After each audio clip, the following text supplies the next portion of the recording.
Welcome to the world of Dreamside Traveler. Here, beneath the soothing sound of gentle rain, we journey through time and space, uncovering the mysteries of the past and diving into the most captivating pages of human history. This place is created for those who love exploring the world in the quiet of evening, for those who value peace while yearning to discover something new before sleep. If you enjoy what you're hearing, please give this video a like. It helps other people find our stories. Help us reach our first 1,000 subscribers in our club of nighttime history lovers. And the Dreamside Traveler channel will become your faithful guide to sleep. We're constantly adding new stories for your peaceful evenings. And if you have ideas about which historical topics interest you, or simply want to share your thoughts, leave comments below the video. I'm genuinely curious to know what inspires you. Now close your eyes. Feel this gentle rain outside your window. Allow yourself to relax. Our journey begins right now. The lamps along the narrow street burned low, throwing soft orange rings onto the worn stones. In a quiet quarter beyond the forum, men in fine wool cloaks slipped through a modest doorway painted with a small red dolphin. By day, the house offered wine and song. By night, it became something finer, something more dangerous. Inside worked Nissa, once a slave from the island of Kos, now a prized courtesan whose laughter pulled secrets from the lips of Rome's great and restless men.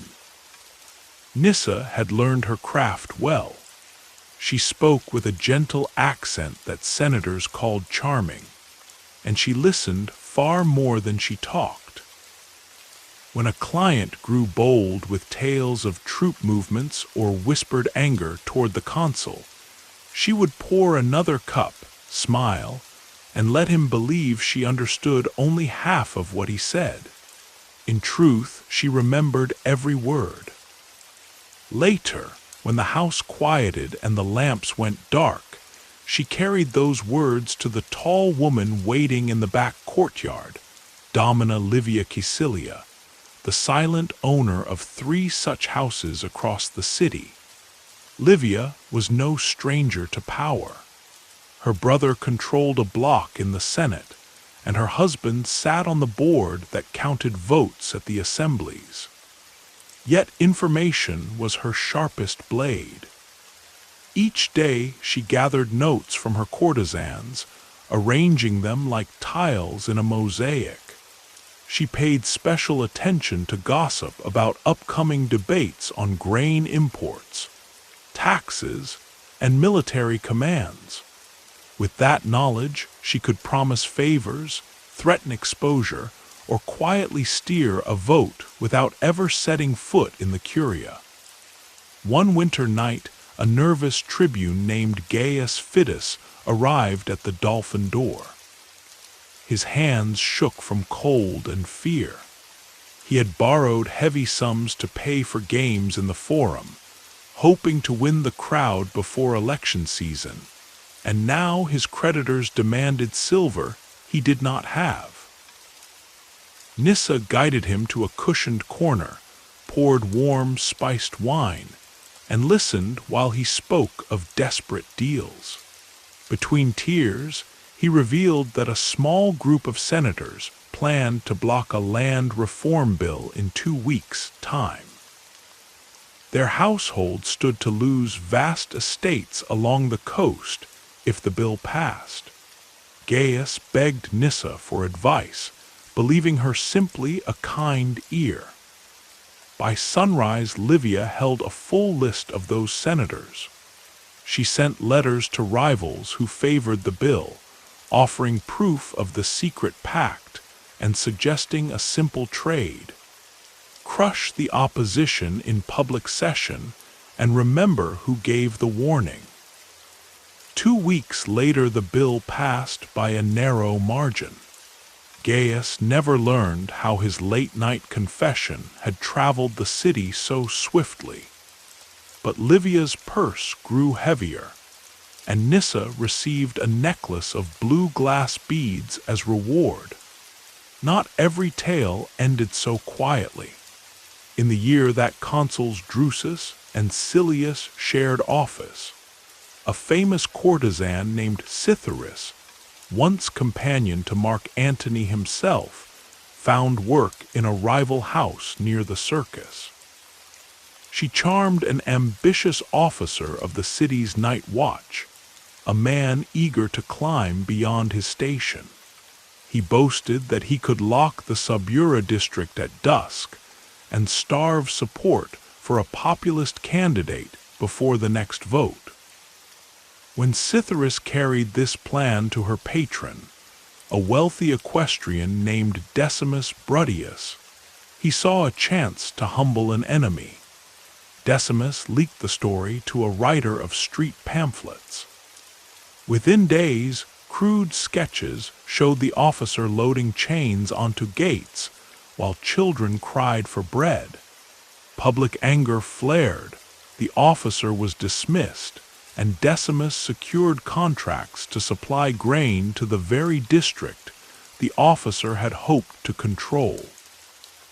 Cytheris gained fame, though she also gained enemies. Months later her body was found near the Tiber. A single bronze coin pressed against her lips, payment. Some whispered, "For one secret too many." Stories like Cytheris's spread fear and fascination. Roman moralists condemned such women as corruptors. Yet they themselves watched from shaded seats at the theater, eager to witness the latest scandal. Meanwhile, the cleverest matrons quietly invested in brothels just off the main roads, counting on their girls to hear whispers travelers would not share at home. Even some Vestal virgins, shielded by their sacred vows, traded information with trusted courtesans to protect allies and punish foes. The reach of these hidden networks grew clear during the crisis of the Parthian tribute. When news arrived that King Orodes demanded double the gold promised after the ill-fated Eastern campaign, debate in the Senate turned furious. Livia knew that if a certain elder statesman named Quintus Varro spoke first, he would rally opposition and stall payment, risking war. The night before the vote, Varro visited Livia's house on the Aventine, seeking comfort for his gout and pride. Over olives and honey cakes, he complained of weak allies and bragged that he held enough votes to block the treasury. He did not notice Nyssa slip away. Before dawn, Livia met with Varro's chief rival, furnishing details of every senator pledged to Varro's side. She also delivered a quiet warning. Varro planned to accuse the rival of accepting gifts from Parthian envoys. Armed with this knowledge, the rival stepped into the curia and spoke first, painting Varro as a friend of foreign kings. The chamber erupted, Varro's support vanished, and the tribute was approved. Rome avoided immediate war, and Livia secured a lifetime exemption from certain taxes on her properties. Such victories required careful balance. A courtesan who betrayed trust too openly risked losing clients. Therefore, most houses followed unwritten rules. They never revealed a man's secrets directly. Instead, they nudged events with subtle pressure, trading hints to those positioned to act. Payment often came as quiet protection, a legal favor for a brother in debt, a seat at a banquet where new patrons could be won. Over time, these favors wove an invisible web that touched nearly every faction in Rome. Not all courtesans served hidden matrons. Some answered to foreign powers. Greek envoys lavished gifts on a woman called Philta, whose sharp wit drew scholars and junior diplomats alike. Through pillow talk, she mapped alliances within the Senate, learning which men yearned for command in Asia. Her notes traveled across the Aegean, guiding negotiations that favored her homeland's shipping interests. Roman officials suspected, but could not prove her role. When a new praetor finally ordered her arrest, she vanished, leaving behind only a slim bronze comb and a banquet invitation folded into thirds. By the reign of Augustus, gossip networks reached even the Palatine Hill. The princeps preferred order over chaos and quietly funded his own line of informants among the pleasure houses. Records hint at a freedwoman named Tisiphone, once servant to Octavia, who kept track of which senators complained too loudly about the new moral laws. Her reports allowed Augustus to issue warnings before dissent grew dangerous. In return, Tisiphone's small establishment near the theater of Marcellus enjoyed protection from municipal taxes and sudden inspections. Through these entwined lives, bodies became vessels of information. A sigh could carry news of a legion's march. A laugh could mask the price of betrayal. Courtesans learned to weigh each secret like coin, deciding when to spend and when to save. Some gained jewels and estates, others paid with blood. Yet their influence endured, shaping votes, sparking scandals, and steering the vast machine of Roman politics from behind veils of silk and smiles. The bells of dawn had only begun to ring when Flavia Prisca, a discreet matron with silver pins in her hair, opened the shutters of her quiet townhouse on the Esquiline Hill. To her neighbors, she was a widow who traded in fine linens. Few guessed that the real silk she handled was rumor itself, gathered each night from a ladder of brothels stretching from the cattle market, by the Tiber up to the Palatine's marble gates. She had built this chain in careful stages, placing loyal girls at each stop, like lanterns along a road that led straight to the secrets of Rome. Her cleverest lantern was Eagle, a woman noted for her sea-green eyes and for something rarer still in the capital: patience. Eagle worked at the House of the Red Laurel, a modest establishment opposite a popular bath. Officers, clerks, minor nobles, any man who sweated in the steam room and wanted swift comfort afterward came through its painted doors. Their Eagle listened, always with an easy smile, storing each careless boast the way a banker stores coins. One evening a new voice reached her.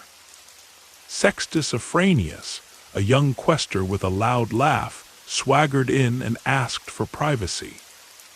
Wine arrived, strong and spiced. He spoke of an ambitious plan.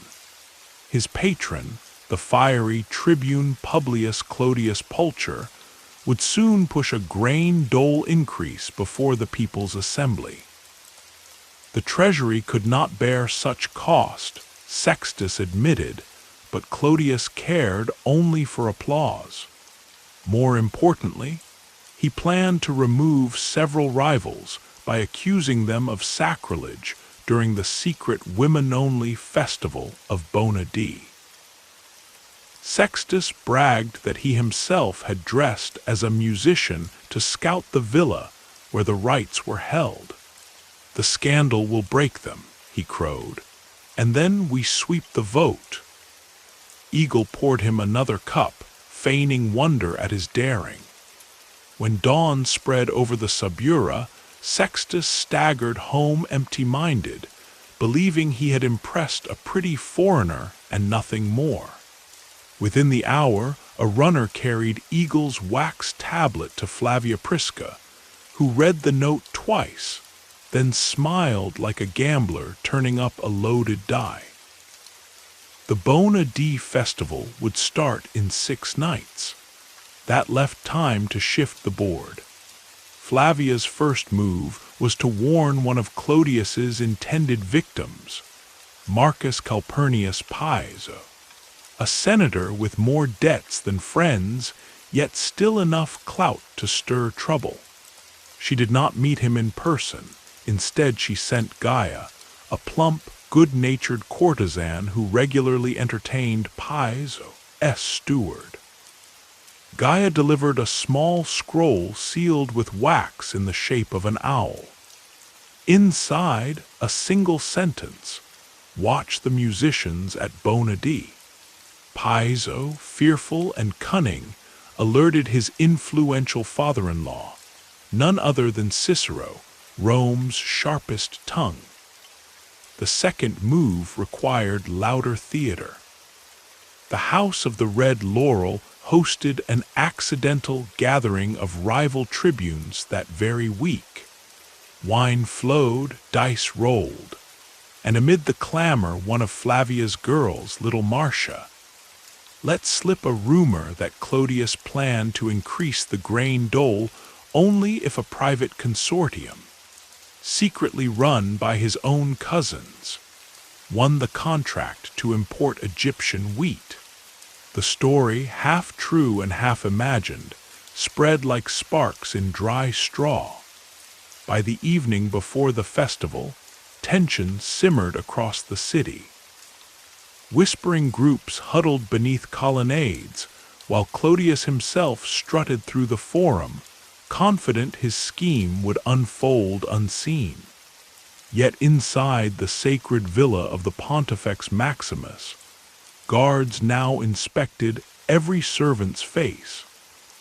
They caught Sextus Afranius slipping through a side door dressed in a harp player's cloak. Horror followed. A man within a woman's right, a violation that Rome's older matrons considered an insult to every household hearth. Word raced to the Senate, pushed along by Piso's allies. In the uproar that followed, Clodius's grain measure stalled, and his enemies moved to strip him of certain privileges. Though Clodius survived politically, his aura of invincibility cracked, and Flavia Prisca added another polished stone to her growing tower of favors. Eagle's reward came quietly. A small wooden villa outside Praenest, complete with 3 almond trees and a view of distant hills. She traveled there only once, for peace was not what drove her. The pulse of Rome called her back to the Red Laurel, where secrets bloomed nightly like datura under a moon. Not all brothel networks belonged to Roman matrons. Across the river, in the less regulated quarter of Transtiberum, stood the Blue Dolphin, owned by a Phoenician merchant named Abdishmun. He paid hefty bribes to keep his doors open and his girls safe, for their whispers fed him more than their fees. Among them worked Thais, a former actress from Corinth, whose laughter could shatter a man's resolve. Abdishmun rented her charms to visiting envoys from the eastern kingdoms, offering wine sweetened with Syrian dates and cushions embroidered with silver thread. In return, envoys confided details of shipping routes, harbor fees, even which coastal fort might be poorly garrisoned. When Roman generals prepared a new levy of troops for Cilicia, Ties learned of supply timetables before the army's own quartermasters. Abdishmun sold this to pirates operating from Crete, who intercepted a grain convoy and vanished into the Aegean. By the time the Senate realized the leak, rumors blamed sloppy officials, never suspecting a painted door beside the Tiber. The pirates sent a fat sack of gold as thanks. Abdishmun built a second floor on the Dolphin and hired 2 musicians to drown out loose tongues with lyre music, though the whispers kept weaving through. Back on the Esquiline, Flavia faced a fresh hazard.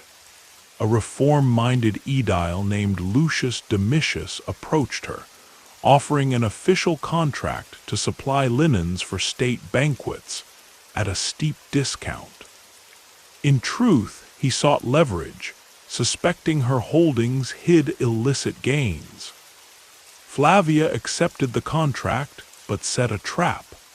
She invited Domitius to inspect her main storeroom, where bolts of fabric lay neatly stacked. Among them, she placed a scroll appearing to be accounts of bribes paid to provincial governors.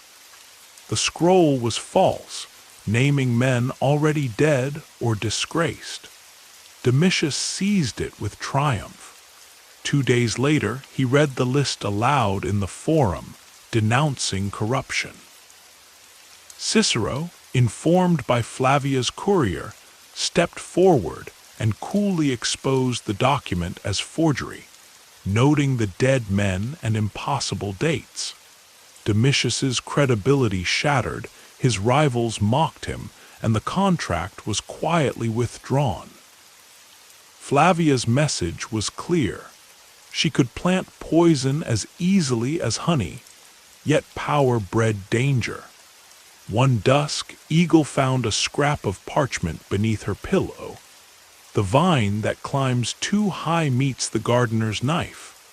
No seal, no signature. Flavia consulted her network. A legion tribune named Valerius Murena, enraged at losing a lucrative sinecure after Clodius's failed grain bill, had vowed revenge on the hidden wives who pull our strings. Flavia decided to strike first, not with daggers, but with doubts. Through a chain of courtesans, she spread word that Murena secretly negotiated with Parthian agents for a private command. The slander wounded him enough that, when real accusations of financial misconduct surfaced, the Senate believed them. Murena was recalled to answer charges. His threat to Flavia dissolved like smoke. Despite their shadows, brothels could also shelter fragile hopes. In a cramped room above the red laurel-lived Tyro, a scribe enslaved for forging documents. Nyssa, now senior among the house's women, recognized his nimble mind. She fed him scraps of parchment bearing coded notes she wished copied for Livia's archive. Together, they devised a simple cipher of flowers and stars, reducing whole intrigues to pretty symbols that could be hidden on a laundry list. One rainy afternoon, Tyro asked why she risked so much. Nyssa answered softly, "Because the men who rule us listen only to power. Words are my sword." When at last Livia purchased Tyro's freedom, he chose to stay, recording each plot in neat lines, preserving the truth of women whom history might otherwise forge. So the city turned, day upon glittering day, while in its quieter alleys bodies bent close and voices slipped into eager ears. The Senate thundered, generals marched, but behind them laughter in lamplit rooms shaped courses unseen. Courtesans measured worth not in kisses, but in careful notes. Matrons traded influence like merchants trade spice. Foreign spies and freed scribes carried threads between them, weaving a tapestry no censor could fully unravel. Through it all, the heartbeat of Rome quickened or slowed at secrets whispered in the dark. Rome had learned to live with storms. When the year of 4 emperors split the empire like a clay cup dropped on marble, thunder echoed across every marble hall and smoky tavern. Legions chose sides, praetorians weighed bribes, and senators watched the sky for omens, fearing that Jupiter himself no longer cared which mortal wore the purple. Amid that chaos, the quiet trade in secrets grew richer than ever, for turmoil made every whisper more valuable. By then, Flavia Prisca's network had matured into a silent empire. Her girls spoke 9 languages, her scribes wrote in 5 scripts, and her ledgers could ruin a consul or rescue a baker's son with equal ease. Yet even she admitted the streets felt different in 69 after Christ. There was blood on the cobblestones and panic behind polite smiles. She needed fresh eyes, someone nimble enough to slip through shifting alleys of loyalty. So she sent for Sabina, a courtesan barely 20 summers old, born to a Greek midwife, and raised in a lupanar near the Circus Flaminius. Sabina's most useful gift was not beauty, though her dark curls framed a face that sculptors envied, nor charm, though her laugh could thaw a miser's purse.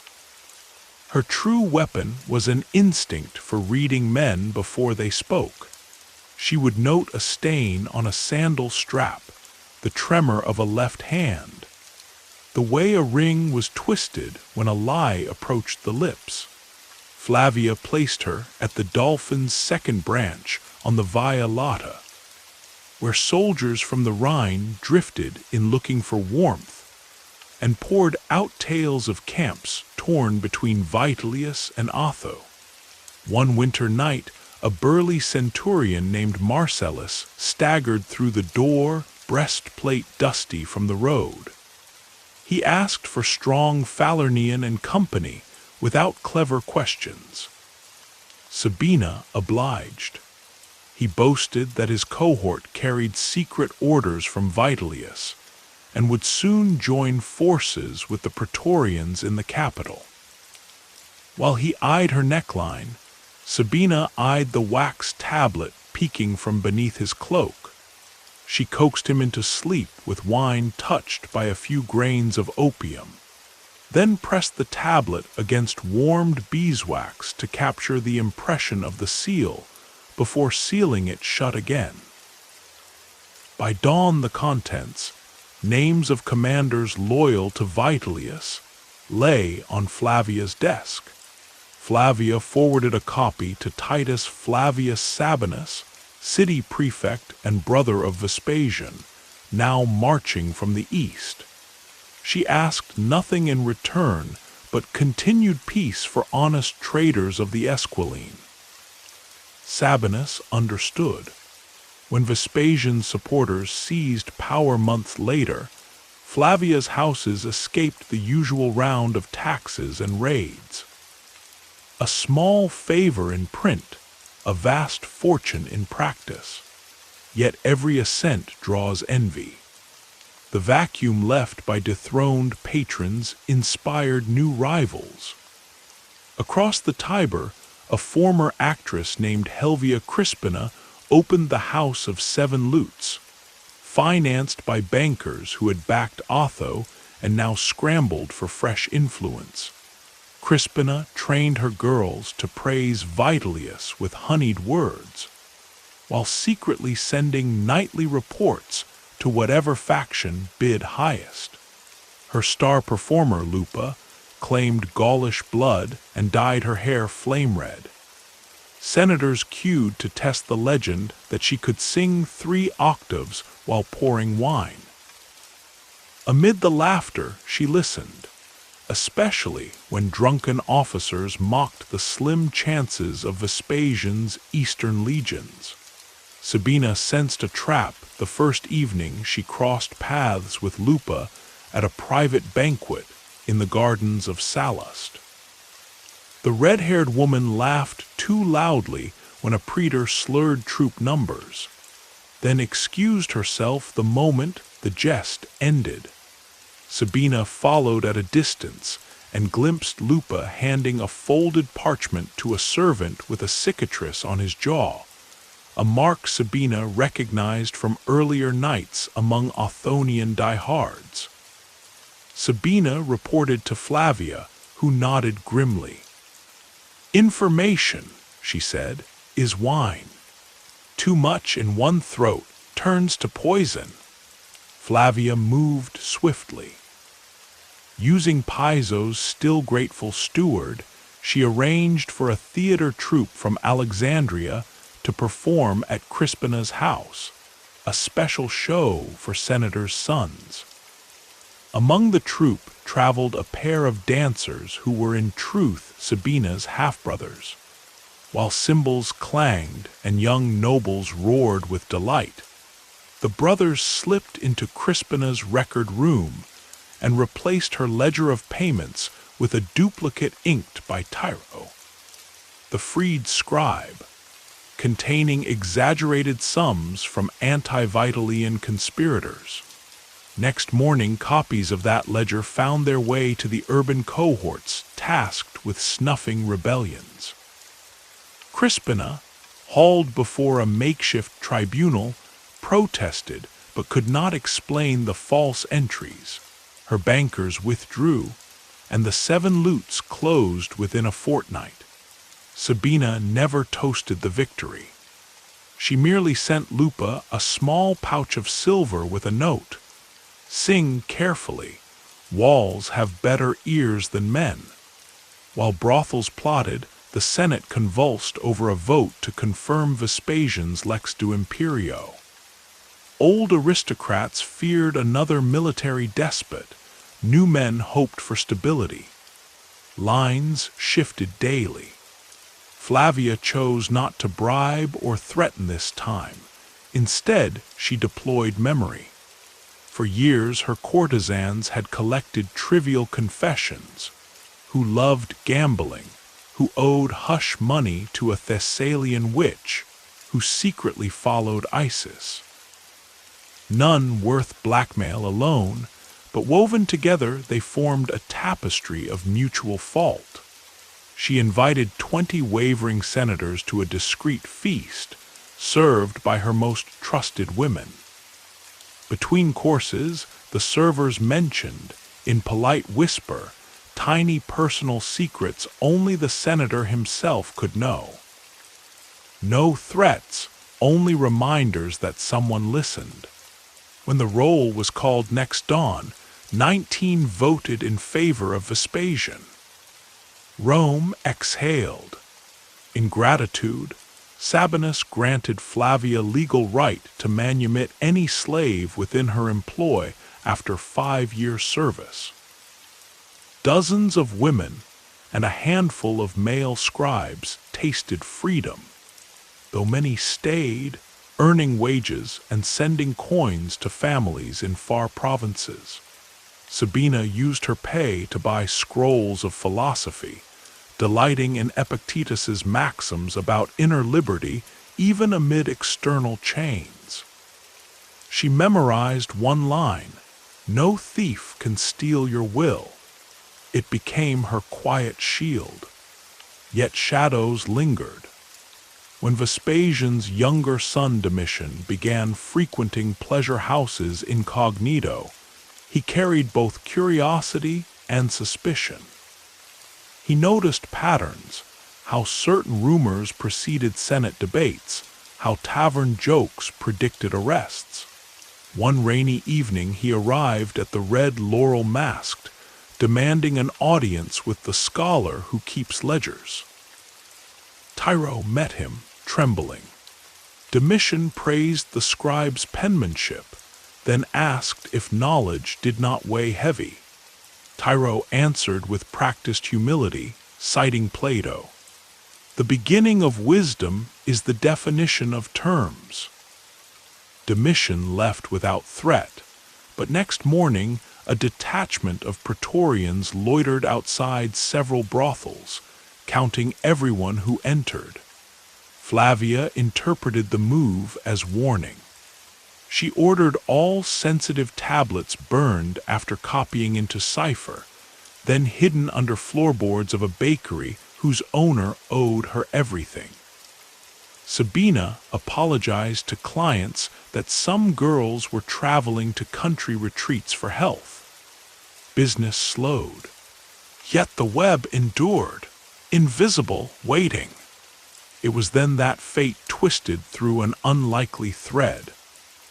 A slave boy named Felix, barely 10, sold from Gaul and employed as lamplighter at the House of the Blue Dolphin. He carried messages between rooms unseen.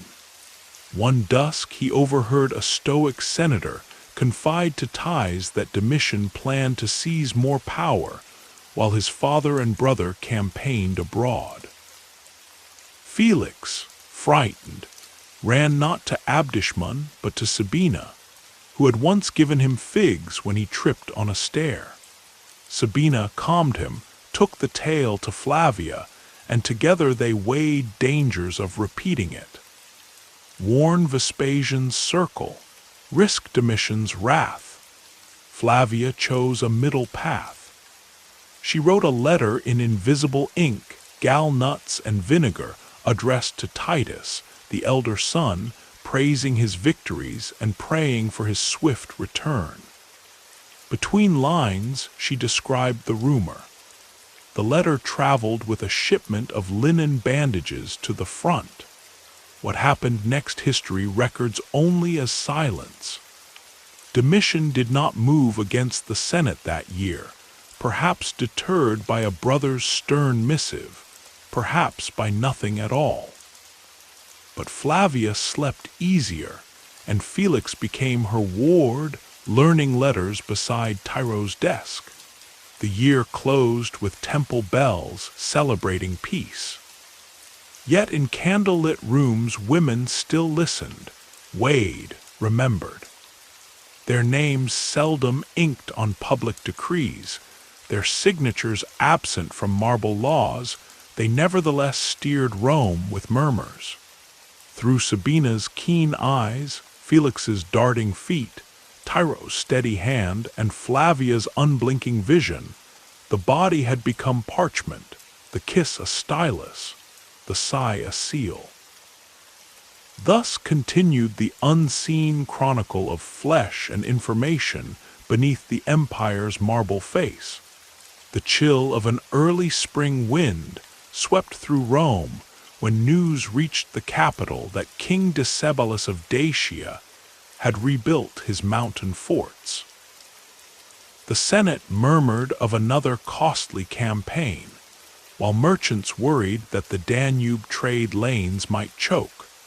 Within this tension, Flavia Prisca's silent empire adjusted its sails once more. For war meant new whispers, and new whispers meant power. Sabina, now seasoned by years of delicate maneuvering, had grown into Flavia's most trusted shadow. Yet even she felt unease at the thought of foreign spies stalking the city in search of maps, troop counts, and most prized of all, the opinions of Rome's new ruler, Trajan. The emperor was adored for his soldiers' plain speech, and his habit of walking the streets unguarded at dusk, but that openness bred danger. A single careless word could tumble into enemy hands by dawn. Flavia tasked Sabina with guarding that verbal gold before others could mine it. Their first lead came from a marble worker named Minucius, who frequented the Blue Dolphin after polishing statues on the Forum Traiani site. Over watered wine, he boasted to Thais that a Dacian envoy stayed in an unmarked villa beyond the gardens of Maecenas.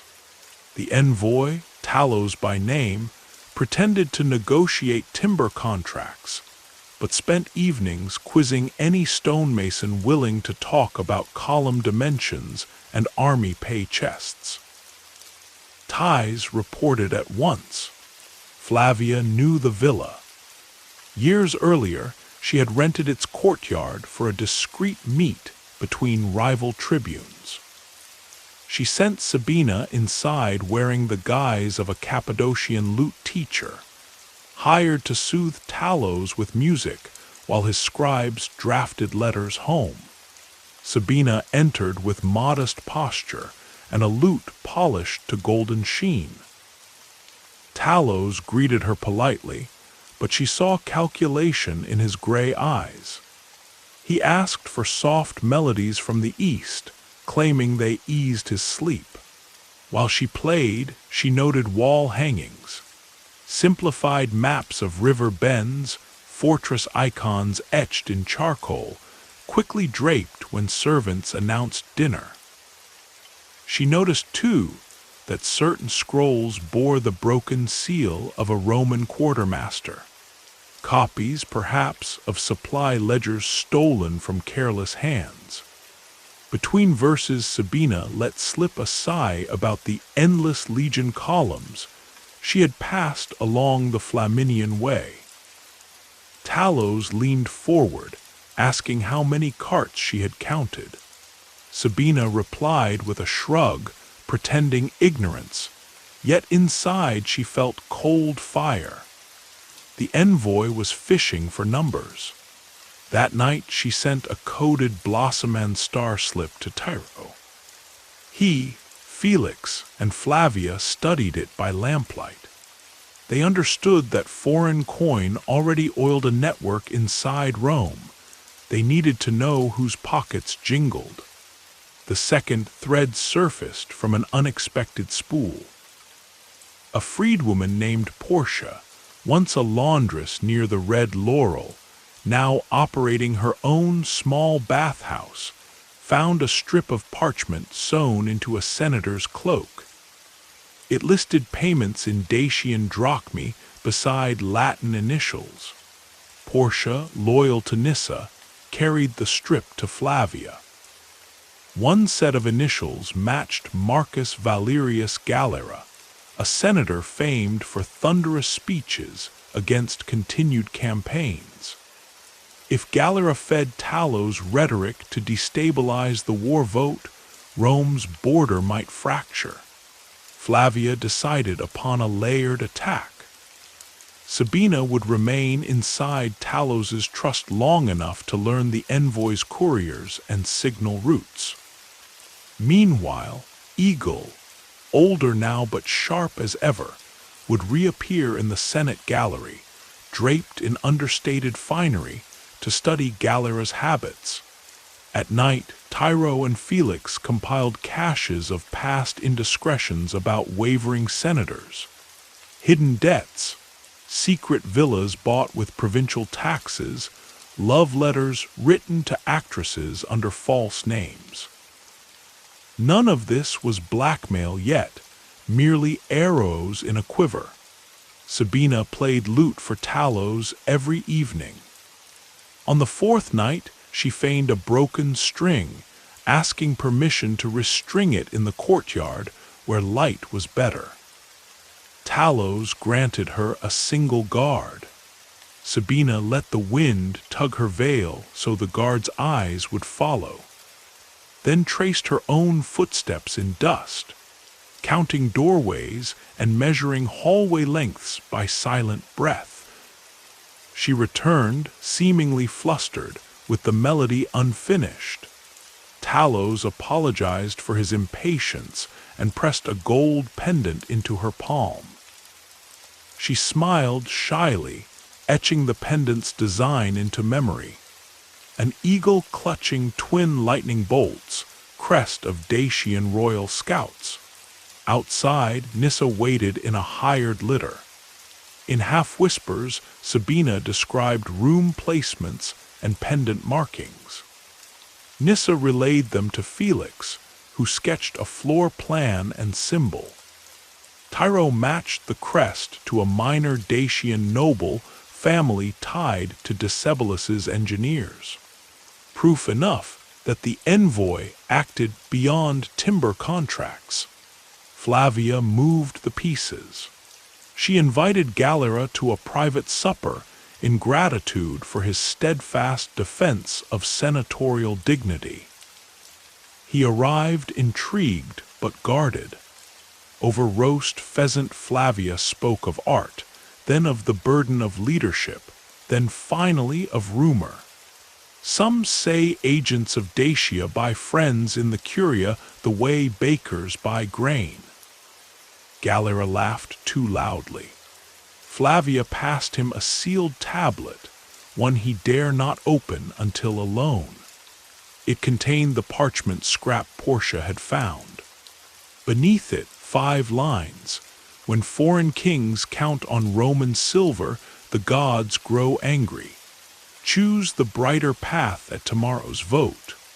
Galera paled, muttered thanks, and fled.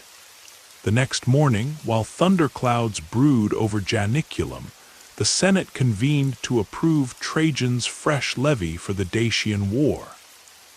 Galera, cheeks hollow, rose not to condemn but to urge delay for fiscal clarity. Yet when challenged by a hawkish consular, he faltered. Eagle noted the sweat at his brow. Finally, Galera stammered that he trusted the emperor's judgment and sat amid stunned murmurs. The levy passed. Talos's plans teetered. That evening Sabina arrived at the villa for what Talos expected to be another concert. Instead, Praetorian guards, bearing writs from Prefect Sabinus, surrounded the compound. They claimed anonymous tips of tax theft. Talos protested, but a hurried search revealed the lifted quartermaster scrolls. More damning were clay tokens matching Galera's personal signet, found in a locked chest. Talos was escorted to the Tullianum. The Senate called for inquiry. Galera feigned shock, swore ignorance, and quietly thanked whichever goddess had spared him open disgrace. He never learned that Flavia's courier had placed those tokens, cast from molds Felix prepared, among the envoy's possessions. A harmless misdirection, Flavia insisted. After all, Galera had already chosen the brighter path. With Talos's arrest, the Dacian spies scattered. Abdishmun's blue dolphin branches reported fewer Eastern traffickers seeking gossip. Flavia rewarded Sabina with a set of carved ivories depicting the Muses, joking that the 9th figure, goddess of secrets, was yet to be named. Sabina placed them beside her cot, for she still lived above the red laurel, refusing country ease, while the city's heart still pulsed. Months later, as Trajan crossed the Danube, citizens crowded the forum to cheer legions bound for the north. Among them stood Felix, now 17, wearing a modest toga and holding Tyro's shorthand tablet. He noted speeches lauding courage, unity, and the protection of Roman virtue. He knew that beneath every proclamation rippled unseen currents, guided by women, whose names scroll-keepers rarely bothered to record. At dusk Flavia watched torches march along the Via Sacra. She felt the weight of years in her bones, yet sensed new storms on distant horizons, Parthian envoys, whispers of unrest in Germania, ambitious young nobles with hungry eyes. She smiled, for storms fed roots. She turned to Sabina. "We are only custodians," she said softly. When I am dust, you will keep the lamp, and after you, perhaps Felix will light it next." Sabina nodded, though her mind already sifted voices floating from tavern doors. A talkative engineer boasting of bridge designs, a nervous clerk bemoaning lost tribute records, a senator's son laughing too freely about a dancer from Antioch. Work without end! Thus, while marble arches rose and legions marched, and emperors chased glory beyond the rivers, quiet footsteps in lamplit corridors continued to steer Rome's fate. One sigh, one secret, one soft question at a time. Bodies still bore messages. Smiles still signed treaties. And in the hush between lute notes, the empire's future rearranged itself, invisible yet unbreakable, like spider silk shining only when the dawn struck it just so. The moon hung over Rome like a hammered silver coin when Hadrian ascended the throne. He brought with him a scholar's curiosity and a soldier's caution, determined to tighten the empire's frontiers, and so shut its leaking coffers. New laws against luxury drifted through the forum like autumn leaves, rustling silk markets and silencing many a lavish banquet. Yet laws, as Flavia Prisca once told Sabina, were but parchment shields. Secrets pierced them as easily as rain through a reed roof. Flavia herself now walked with a cane of polished cedar. Her hair, once the color of dark honey, had thinned and silvered, but the gleam in her eyes remained, bright as the oil lamps along the Vicus Patricius. She had overseen 3 emperors, 2 civil wars, and uncounted schemes. Only one thing still unsettled her: the growing whisper of informers that answered no matron, no brothel keeper, and perhaps not even the emperor himself. Hadrian's new frumentarii, writers' couriers turned secret police, carried imperial orders across provinces. But in the city, they gathered rumors with a zeal that threatened the older, subtler webs of power. Flavia accepted that her twilight years would hinge on whether her network could bend rather than break. She summoned Sabina, Tyro, Felix, and Nyssa, whose fingers now bore joints swollen by years of lute strings, but whose memory remained perfect, to the hidden courtyard behind the red laurel. There, under a blooming laurel tree that disguised a listening alcove, she spoke plainly. "When the emperor's men listen at doors, we offer them music so loud that they cannot catch the words behind the notes." Their first test came swiftly. A senator named Gnaeus Septicius Rufus, no friend to brothels, having publicly lamented the decay of Roman virtue, announced a proposal requiring every pleasure house to register nightly guest lists with the urban prefect. The measure had Hadrian's administrative fingerprints, tidy columns of names, tidy sums of tax, tidy avenues for the frumentarii to follow. Flavia understood the danger. Once official records tied each secret visitor to a bed, whispers would dry up like winter vines, and Rome would lurch half-blind into its future. She decided to weave the emperor's own love of architecture into her defense. Hadrian adored rebuilding projects. Already, he spoke of renovating the Pantheon's portico. If frumentarii meddled too deeply within the city's social engines, money would vanish from marble and flow into bribes. Flavia needed someone close to Hadrian to make that case. She thought of Julia Balbilla, the poetess who had traveled with the emperor in Greece and penned epigrams upon the colossi of Memnon. Julia admired clever women. She might admire them enough to act. Sabina arranged a private recital at the house of the Blue Dolphin's third floor, recently redecorated in modest Greek style to suit Julia's taste.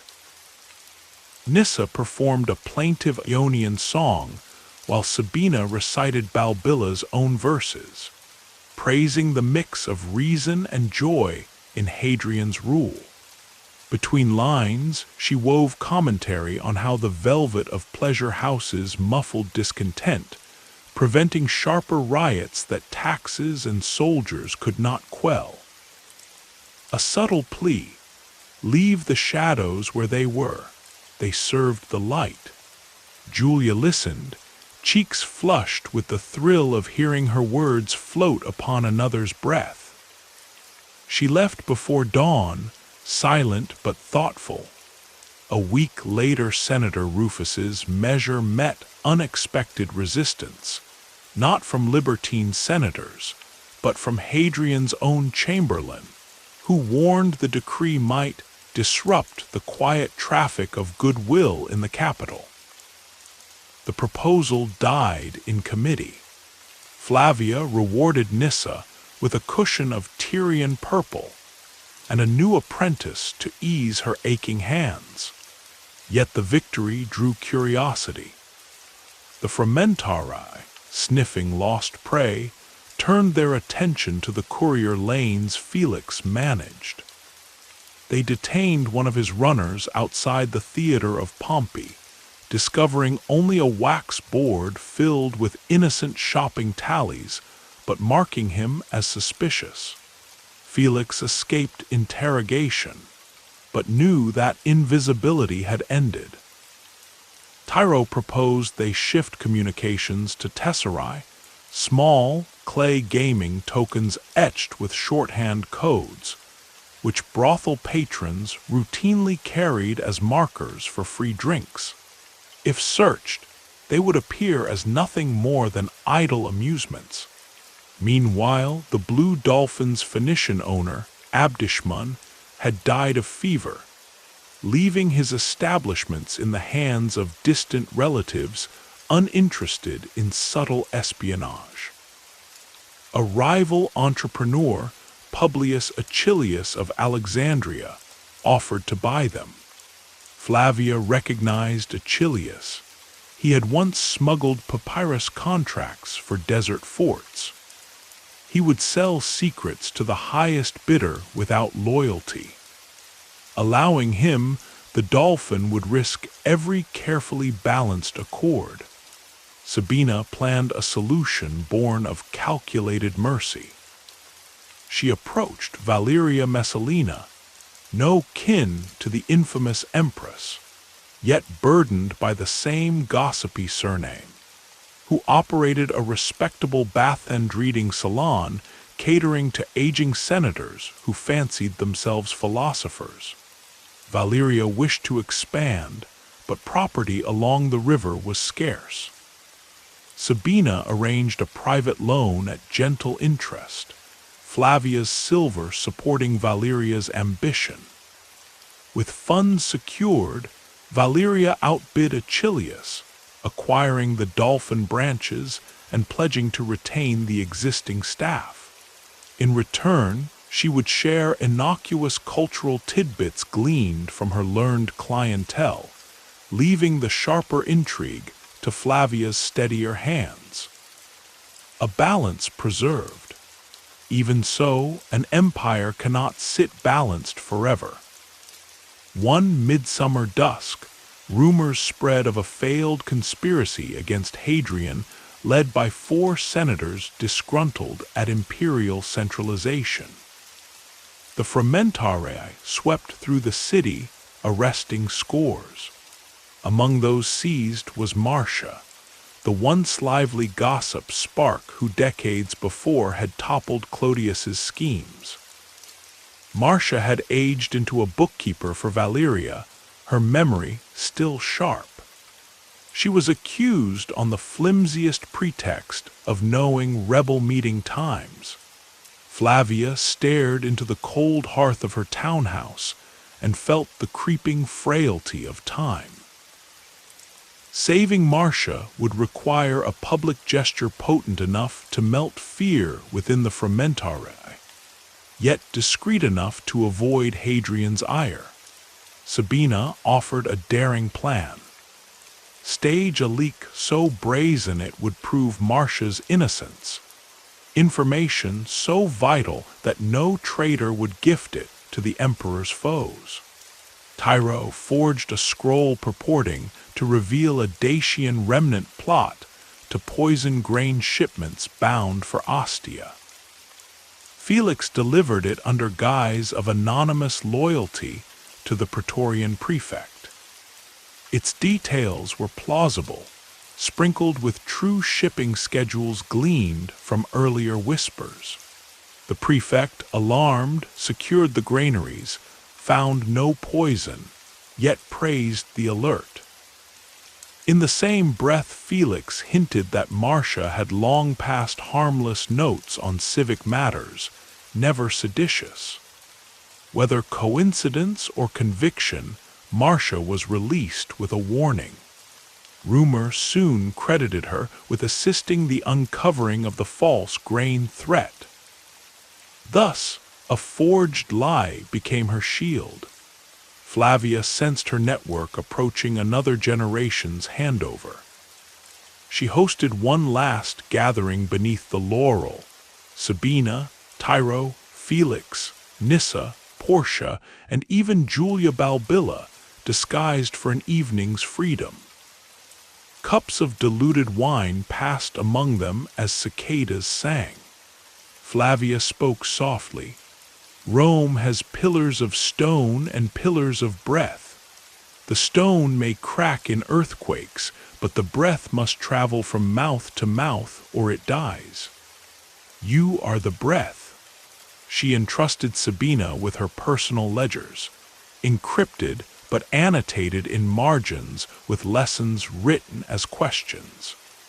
What is the weight of an untold secret? When does a rumor turn from tool to trap? Felix would manage the courier school now hidden within Valeria's baths. Tiro, nearing 60, accepted a commission to draft a history of private influences upon public deeds, though he knew only sealed eyes would ever read it. Nyssa, hands wavering, began instructing new musicians how to match song tempo to a speaker's heartbeat, to draw out confessions with subtle crescendos. Flavia breathed her last a winter later, under blankets that smelled of laurel and ink. Sabina whispered Epictetus's line at her bedside, "We must free ourselves from the prison of things outside us." In the quiet that followed, she felt no chains, only the pulsing of an endless city beneath her feet. The empire rolled onward. Hadrian's wall would rise, towns would spring in Britain, and philosophers would debate virtue under porticos. Yet somewhere in every district of Rome, a low doorway painted with a discreet mark welcomed guests who carried news in their pockets and secrets on their tongues. Courtesans still smoothed robes, offering smiles that weighed each word. Scribes still etched coded symbols onto tablets disguised as menus. Bath attendants still listened to sighs that named tomorrow's scandals. Long after legion banners frayed and marble statues lost their noses, the silent craft remained. The body as parchment, the whisper as ink, the soft night as witness. The night air above the Tiber carried the mixed smells of wood smoke, river mud, and the distant perfume of imported spices. Somewhere across the dark water an oar splashed, and a cart creaked on the cobbles of the Via Ascensis. In a cramped room over a wine shop, a man named Gaius Serenius counted copper coins by the weak glow of an olive oil lamp. He was a grain porter, broad in the shoulders, but bent from years of lifting sacks. His wife lay ill on a straw pallet. His 2 small children slept near her, each wrapped in a single blanket that could not keep out the bitter spring chill. The landlord had threatened to throw them out by the next market day. They owed 2 months' rent, and the baker down the street would no longer extend credit. Gaius listened to his wife cough, and he looked at his daughter, Livia, who was barely 8 years old. He knew the slave broker on the Aventine would pay good silver for a healthy child with quick hands. He had resisted the idea for weeks. Now, with no bread left and his wife shaking with fever, he wrapped his daughter in a cloak, whispered that they would go for a walk, and slipped into the night. At dawn they stood in front of the office of Lucius Catus, a man whose signboard showed a pair of clasped shackles and the word Mancipia in bold red letters. Catus smiled when he saw Gaius and the girl. He offered a cup of watered wine, spoke kindly to Livia, praised her bright eyes. Then he laid 3 small silver denarii on the table. Gaius whispered a price twice as high, but Catus only shrugged and pushed forward a 4th coin, explaining that the child's front tooth was loose, and her value might drop if it fell out before inspection at the great villa near Tibur. Gaius stared at the coins, thought of rent, bread, and medicine, and finally nodded. He kissed his daughter's forehead, pressing his tears into her tangled hair. Livia was led through a back door where her old tunic was taken away, replaced by a clean white garment that showed every bruise and freckle to potential buyers. 2 days later, she stood silent in the atrium of Senator Quintus Varro, who needed young attendants for his wife's weaving room. No law stopped the sale. The jurist Ulpian would later write that a father held patria potestas even to the point of selling his child, though by the 3rd century such acts required a formal manumission clause if the child reached adulthood. For Livia, that promise meant little. She became one of many tiny hands feeding bright wool through heavy looms, while the senator's guests admired the finished cloth and praised the efficiency of youthful fingers. Far from Tibur, in the shadow of the Flavian amphitheater, another boy learned a different fate. His name was Publius Metellus, son of a freedwoman who sold olives and fish sauce near the Subura.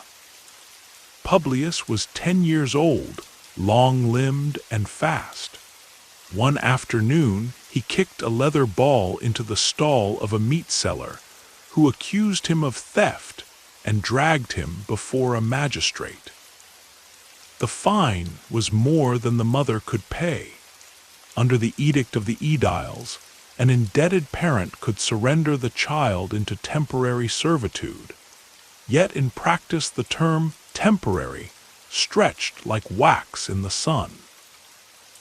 The magistrate, eager to please the organizer of gladiatorial shows, consigned Publius to the ludus of Gnaeus Cornelius Felix. There, boys under 12 served as tyro assistants, running messages, sharpening wooden practice swords, and cleaning blood from the sand after training bouts. The physician Galen, writing years later, described young attendants pressing charcoal powder into fresh wounds so the sand would not stick. Publius remembered the gritty smell for the rest of his life. Some tyro boys grew into fighters. Others, stunted by hunger or injured by a stray blow, were sold to mines in Hispania.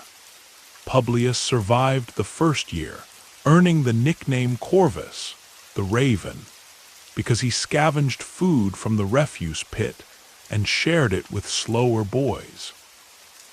A single inscription on a funerary tile records his later rise to secular rank, but the tile is cracked where the date should be. Not every child entered slavery through poverty or law. Some were captured far from Rome in wars that filled the markets with foreign faces. The historian Appian mentions a transport of Cappadocian youths taken after a border revolt. Among them was Ariadne, a girl of perhaps 9 summers, sold in Ephesus and shipped west with a cargo of cedar wood and cinnamon.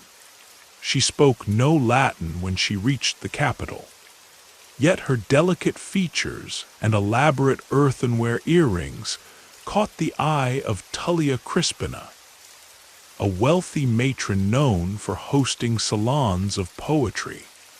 Ariadne became a pure delicatus, a personal attendant trained to recite verses in a soft accent that Roman guests found charming. For children like her, the threat was not the arena but the slow erasure of identity. Within a year, she answered only to the name Aurora, painted her lips with crushed rose petals, and forgot the lullabies of her mountain village. Legal reforms flickered like weak candles against such darkness. Emperor Hadrian issued a rescript forbidding the sale of freeborn children, yet enforcement was patchy. The Praefectus Urbi might investigate a high-profile scandal, but countless quiet transactions passed under his radar. One rare intervention occurred when the satirist Juvenal exposed a senator who forced orphaned siblings into circus training, breaking the boy's legs to keep him small enough for acrobatic stunts. Public outrage, fueled by street performers reciting Juvenal's biting lines, pushed the Senate to confiscate the senator's estates. The children, however, were sent to a state workhouse where many died of fever. Reform arrived too late for them. Amid these stories, one name shines with faint hope: Aulus Pompeius Quietus, a minor magistrate from Hispania Tarraconensis. Records in the Tabula Banacitana show he inherited a fortune and chose to fund a collegium for abandoned children in Rome. He purchased 50 boys and girls from slave brokers, formally manumitted them, and paid tutors to teach letters and arithmetic. A marble plaque commemorates the act, noting that freed children would be apprenticed to honest trades. Skeptics claimed Pompeius sought cheap publicity for a future provincial governorship. Maybe so. Yet for those 50 children, the gesture was real. One of them, a girl named Nanae, became a scribe in an accountant's office near the Forum Boreum. Her wax tablet, found in a drain, bears neat sums and the faint doodle of a fish, proof that some rescued voices learned to write their own stories. The marketplace of children thrived at city gates and rural crossroads alike. On the Caelian Hill, a midwife named Helena kept a ledger of births. Parents who could not pay her fee sometimes left newborns with her as collateral. Helena sold the strongest infants to households seeking nursemaids in training. Others she gave to Lenons, pimps who raised children for future profit. An edict of Emperor Antoninus Pius declared that foundlings raised by strangers could not be reclaimed by biological parents without compensation, unintentionally encouraging the trade. Archaeologists discovered clay tokens stamped with the image of Fortuna and a number. Such tokens, slipped into a baby's blanket, allowed illiterate mothers a faint chance to identify a child years later, should fortune ever reverse. Most tokens were never redeemed. The system endured because it rested on pillars of economy, law, and cultural habit. Large villas needed cheap labor, circuses needed agile performers, mines demanded endless bodies. Philosophers debated virtue, yet commerce moved faster than conscience. Children like Livia, Publius, Ariadne, and countless unnamed others filled the gears of Rome's prosperity. Some carved small victories within captivity. Many vanished into dust and silence. Their stories, scattered in legal digests, epitaphs, and satiric poems, remind us that the grandeur of marble arches stood upon fragile shoulders. The rain came down in slow, steady lines over the rooftops of Ostia, Rome's busy port. Along the muddy alleys near the warehouses, families huddled under awnings, waiting for work that might never come. One such family belonged to Severinus, a dock laborer whose left arm had been crushed between stacked amphorae the previous spring. He could no longer lift cargo, so he begged for odd jobs, mending nets, counting crates, sweeping fish scales from stone floors. His wife, Marcia, dyed wool in a cramped shed. Their wages fed 3 children, but a 4th, an infant, had just arrived, and food was thin as water soup. Word spread that a recruiting agent from the imperial stables was looking for nimble boys to train as origi, charioteer apprentices, promising a small signing fee. Severinus's oldest child, Titus, was 9, thin but quick, with eyes like polished jet. The father agonized. A charioteer's life could end under spinning wheels or the lash of rival drivers. Yet the fee equaled half a year of rent. On a cool dawn, he and Titus walked to a courtyard behind a bathhouse. The agent tested boys by making them race around pillars, vault over barrels, and hold a galloping mule's reins. Titus finished first in every task. Coins clinked into Severinus's palm. Titus watched them disappear into his father's pouch and tried to smile, though tears blurred his sight. Records kept at the Circus Maximus show that new trainees lived in stone barracks below the seating tiers. They started each day before sunrise, brushing horses, hauling feed, and practicing balance on narrow planks while holding sandbags as mock reins. Titus learned that a successful auriga could earn laurel wreaths and prize money, even the chance of freedom, but many novices never drove a real race. They served seasoned champions, binding chariot axles and cutting harness leather until their backs ached. In a letter later copied by a scribe, an overseer praised the boy Titus called Corvus for his speed, noting he was small enough to slip under the axle if thrown forward. That same letter lists 3 boys buried after a training crash, their names scraped away to reuse the wax tablet. Across the city, near the Esquiline Gate, an entirely different trade unfolded under flickering torchlight. Domitia Lucilla, widow of a former quaestor, hosted evening salons where senators recited poetry and sampled exotic foods. Behind her marbled atrium, a hidden corridor led to a discreet dormitory for purely docti, educated girls, trained to entertain guests with music and song. Many of these girls arrived as toddlers, purchased from struggling families or captured in frontier raids. One girl, later known as Helvia, came from a village in Dacia. She was 6 when slave dealers sold her to Domitia. Helvia's earliest memory in Rome was the bitter taste of walnut dye on her lips, applied to make them rosy for recital evenings. Domitia's steward kept meticulous rolls. From wax fragments still preserved, historians learned that girls were graded every moon cycle. Singing pitch, lyre skill, posture, obedience. Those who faltered were sent to textile workshops.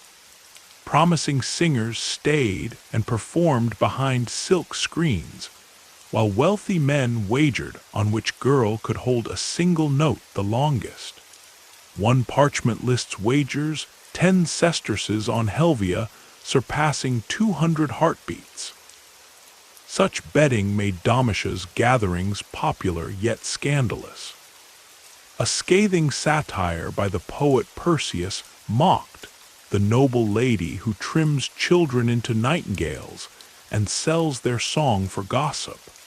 By imperial edict, freeborn minors could not be forced into such service, but verifying birth status was easy to dodge. Forged tablets of sale appeared, stating that parents had relinquished all rights.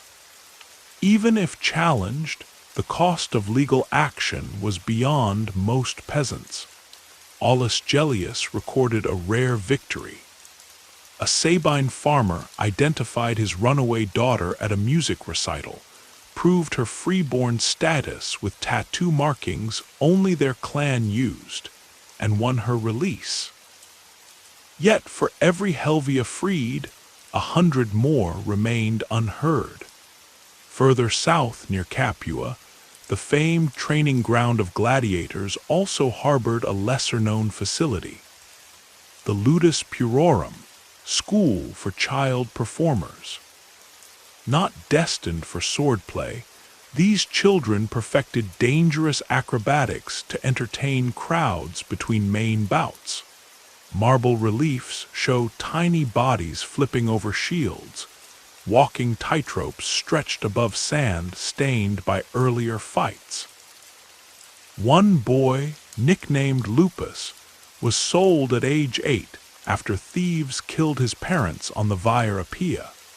Trainers starved him until he weighed no more than a bundle of kindling, light enough for human pyramids.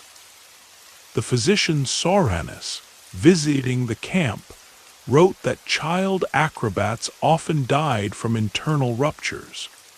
Before the first peach blossom of their 10th spring, the Ludus accountant kept cost lists, purchase price, barley ration, linseed oil for muscles, funeral cloth. A scribbled margin notes lupus, bones fractured removed from roster, sand pit burial. Yet stories travel. An old gladiator named Niger, once saved by Lupus offering him stolen figs, bribed a guard, retrieved the boy's body, and buried him beyond city walls under a cypress. Decades later, a traveler found a weathered tile there reading simply, "Run free, little wolf." Miniature tragedies like this never reached Senate scrolls, but they stitched the hidden fabric of Rome's prosperity. Legal scholars attempted patches. In the reign of Marcus Aurelius, jurist Modestinus drafted a proposal. Any child sold because of extreme poverty could reclaim freedom at age 20 if able to pay original price. The Senate tabled the motion, citing enforcement costs. Charity houses run by Stoic philosophers opened briefly on the Aventine, offering refuge and schooling, but funds dried when patrons died or fashions changed. Still, glimpses of mercy appeared. In a will dated the consulship of Geminius and Quadratus, a wealthy perfume merchant freed all children under my roof purchased within 10 years past, and left them a communal dowry to pursue honest crafts. Among those named is Flavia Prisca, once a spindle girl for Domitia Lucilla. She later ran a modest bath oil stall near the theater of Marcellus, her jars stamped with a tiny wolf to honor Lupus, whose tale she had heard whispered by another freed performer. These interwoven lives show how Rome's economy relied on youthful bodies, quick hands in villas, fearless feet in circuses, clear voices at patrician feasts, nimble minds in clerical niches. Each story differs in setting, but shares the same root. Children considered assets, their futures balanced against market price. Some found thin paths to freedom, most vanished like names scraped from wax.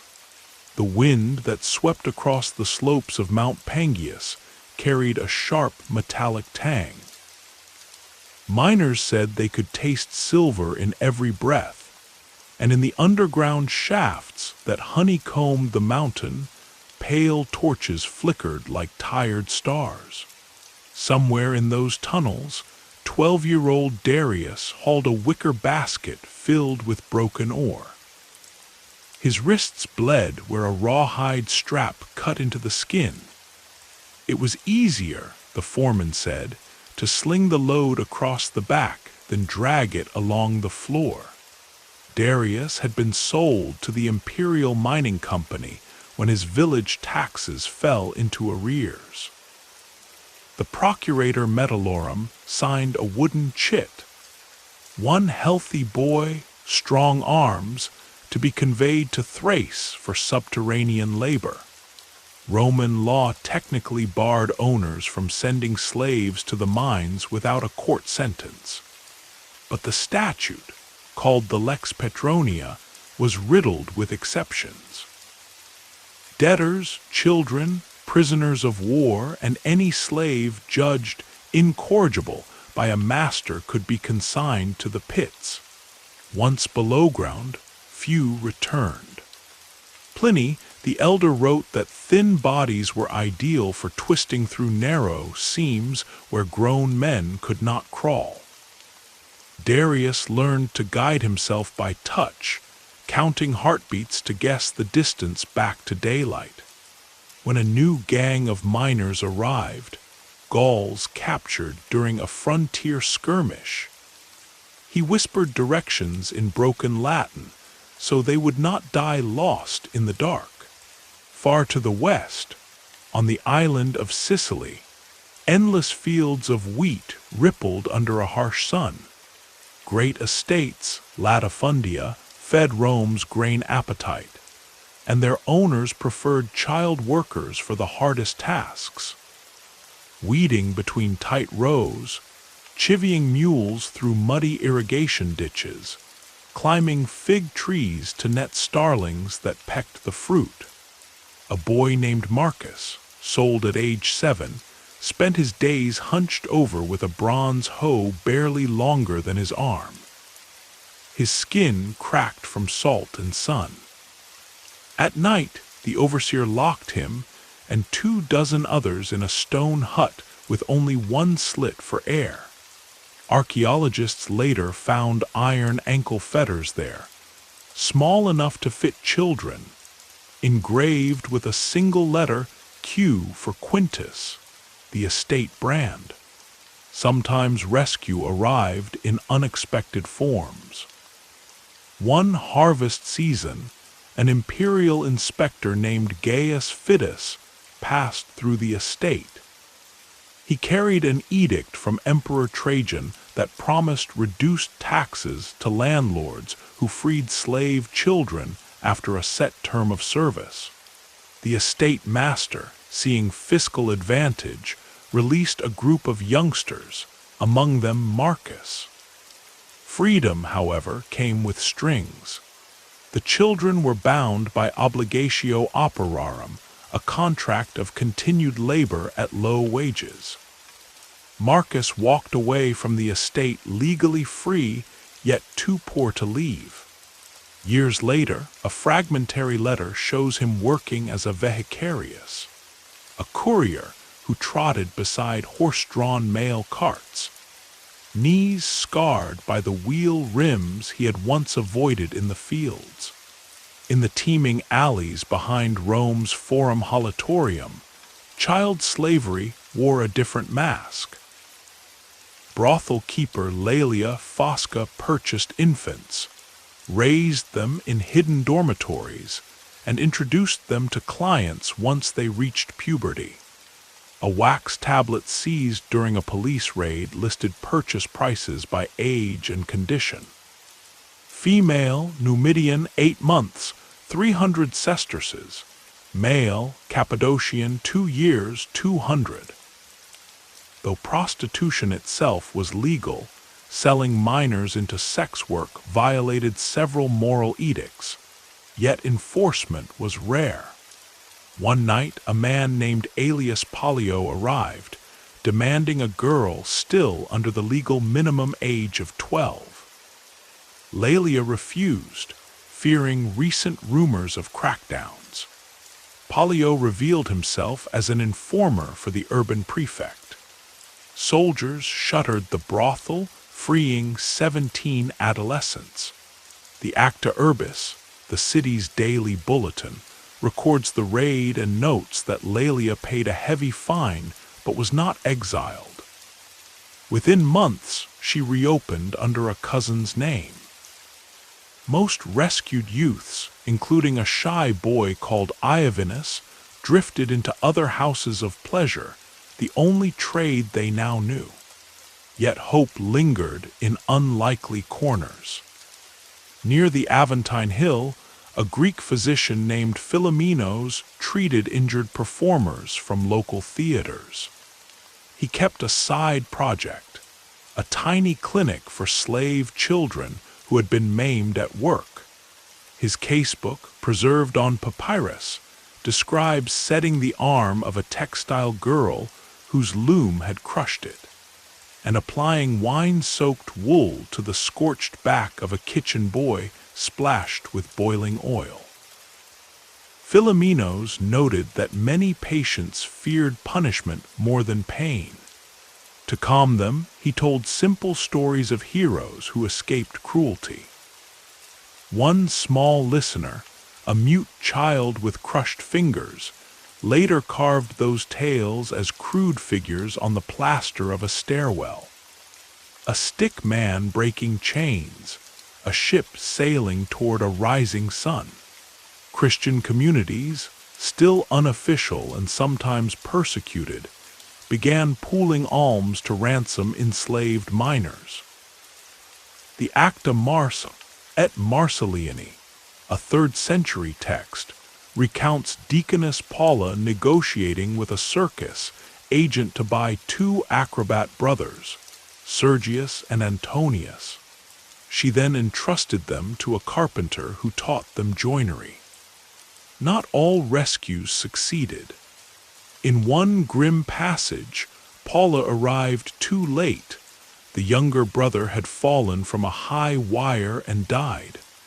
She paid for his burial in the catacomb of Priscilla, carving a tiny ladder on the tomb, symbol of the height that killed him and the ascent of the soul. Voices of reform flickered in the Senate chamber.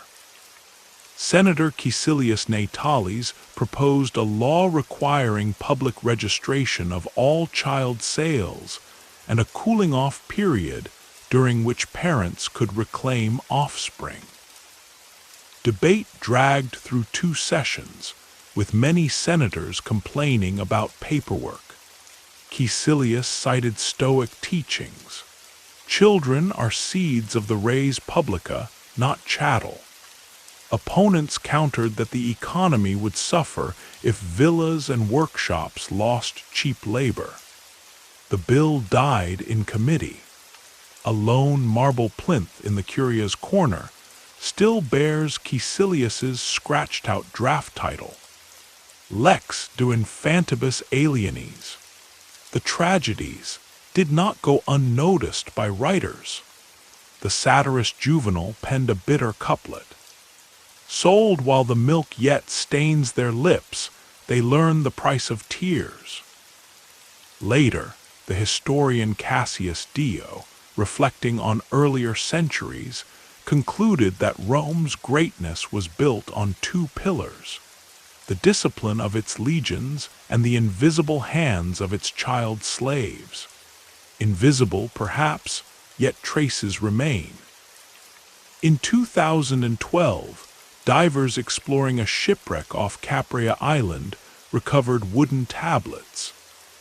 One bears a child's multiplication table in charcoal, and on the reverse, a shaky drawing of the Colosseum with a smiling stick figure holding a palm branch. Scholars believe a freed boy used the tablet during lessons aboard a merchant vessel bound for Narbonensis, maybe dreaming of a life where mathematics, not chains, measured his worth.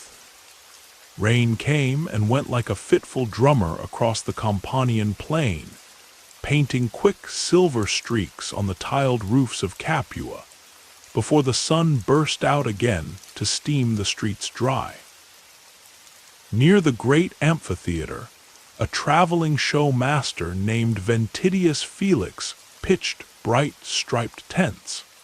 Inside, dozens of boys and girls practiced feats that would open tomorrow's festival of wild beast hunts. Felix owned a license from the aediles allowing him to train miners for naval tableaus, those miniature sea battles in shallow wooden pools. Children were light, easy to balance on rocking deck platforms, and if a plank snapped beneath them, the water was only hip-deep. Or so the pamphlets promised. Among the new recruits was a 10-year-old called Hananiah, captured in Judea during a border raid and sold at Joppa to a Syrian broker who specialized in strong swimmers. Hananiah had never seen the sea until shackled on a grain ship to Puteoli. Now he rehearsed clambering a fake mast while stage hands shook ropes to mimic storm waves. He slipped once, bruising ribs on the gunwale. Ventidius shrugged, muttered that bruises looked authentic. That night Hananiah lay on straw, tracing constellations through a hole in the canvas roof, and whispering psalms he only half remembered. A boy beside him, Rufus from Dalmatia, pressed a stale crust into his hand and said nothing. Sharing food in the troop was punishable by lash strokes. Yet children still passed crusts in the dark. Officially, trainers had to register each child with the Magistri Ludi and record accidental deaths. Wax tablets preserved in Herculaneum list 38 fatalities over 5 years in one troop. The city scribe wrote the same phrase each time: slipped, drowned, no foul play. Modern archaeologists found little wooden coffins under the arena floor, sized for children, still bearing rusted iron nails shaped like dolphins, perhaps a grim joke by carpenters who built watery stages above. North of Rome, along the Via Flaminia, stretched the estate of Lucius Aelius Longinus, famed breeder of racing dogs. Wealthy patrons demanded performing animals, and Longinus discovered that pairs of puppies and children produced lucrative tricks. A child whistling commands while a sleek hound leapt hoops. He bought twins, Ea and Mago, from a Numidian caravan master who claimed they were orphans. At 7, they learned to blow bone flutes to guide greyhounds round hurdles. Longinus's steward kept strict diets: barley mash for the children, goat offal for the dogs. If a pup died, a replacement cost 2 silver pieces. If a child fell ill, the steward noted, apply vinegar compress and resume drills. During a villa banquet, Ea's whistle cracked mid-performance. The dog mistook the signal, collided with a guest's chair, and spilled a dish of flaming figs onto a senator's robe. In fury, Longinus ordered both twins locked in a grain silo without water. Overnight, a household slave, old Barreau, freed them and pointed toward the moonlit road. They fled barefoot to a roadside Mithraic shrine. There a passing muleteer from Iridium found them, nursed their blistered feet, and eventually convinced a magistrate that the twins were freeborn. Longinus argued property loss. The case turned on a broken pottery amulet the children wore, inscribed with a Numidian clan mark. The magistrate ruled for the twins, citing Emperor Antoninus's rescript that doubtful status favored liberty. Ea and Mago vanished from records, but a later graffiti in Iridium shows 2 young flute players beside a laughing dog, signed A+M Free. Beyond dazzling shows and estates, administrative offices in Rome quietly relied on child slaves as living calculators. Inside the tabularium overlooking the forum, rows of small desks held wax tablets where nimble-fingered boys added long columns of tribute tallies. One such boy, Callistus, 9 years old, had been bought at auction for 12 denarii because he could read Greek numbers. Each morning he dipped a stylus in lampblack to darken worn numerals, then copied totals onto parchment slips. His overseer, a freedman named Sextus Valens, promised extra bread if mistakes stayed under 5 per day. Errors meant canings with a reed. A fragmentary directive from Prefect Fuscus orders: no child under 10 kept past the 9th hour. Yet Callistus often worked until midnight when fiscal year's end loomed. Exhausted, he would press tiny fingerprints into the wax as eyes blurred. One night he miswrote a grain levy, doubling a province's debt. Valens caught it before sunrise, corrected the slip, and struck Callistus once across the cheek. The mark lingered purple for weeks, but Valens, perhaps pricked by conscience, later wrote Callistus's name into his will. To my book boy, freedom when he completes 15 summers and 2 tunics from my estate. A broken tombstone near the Tiber lists a Callistus Valenti Libertus, freedman of Valens, who became a minor clerk, proof that at least one promise held. Meanwhile, on the far fringe of the empire, along the Danube limes, legions required constant fodder for camp labor.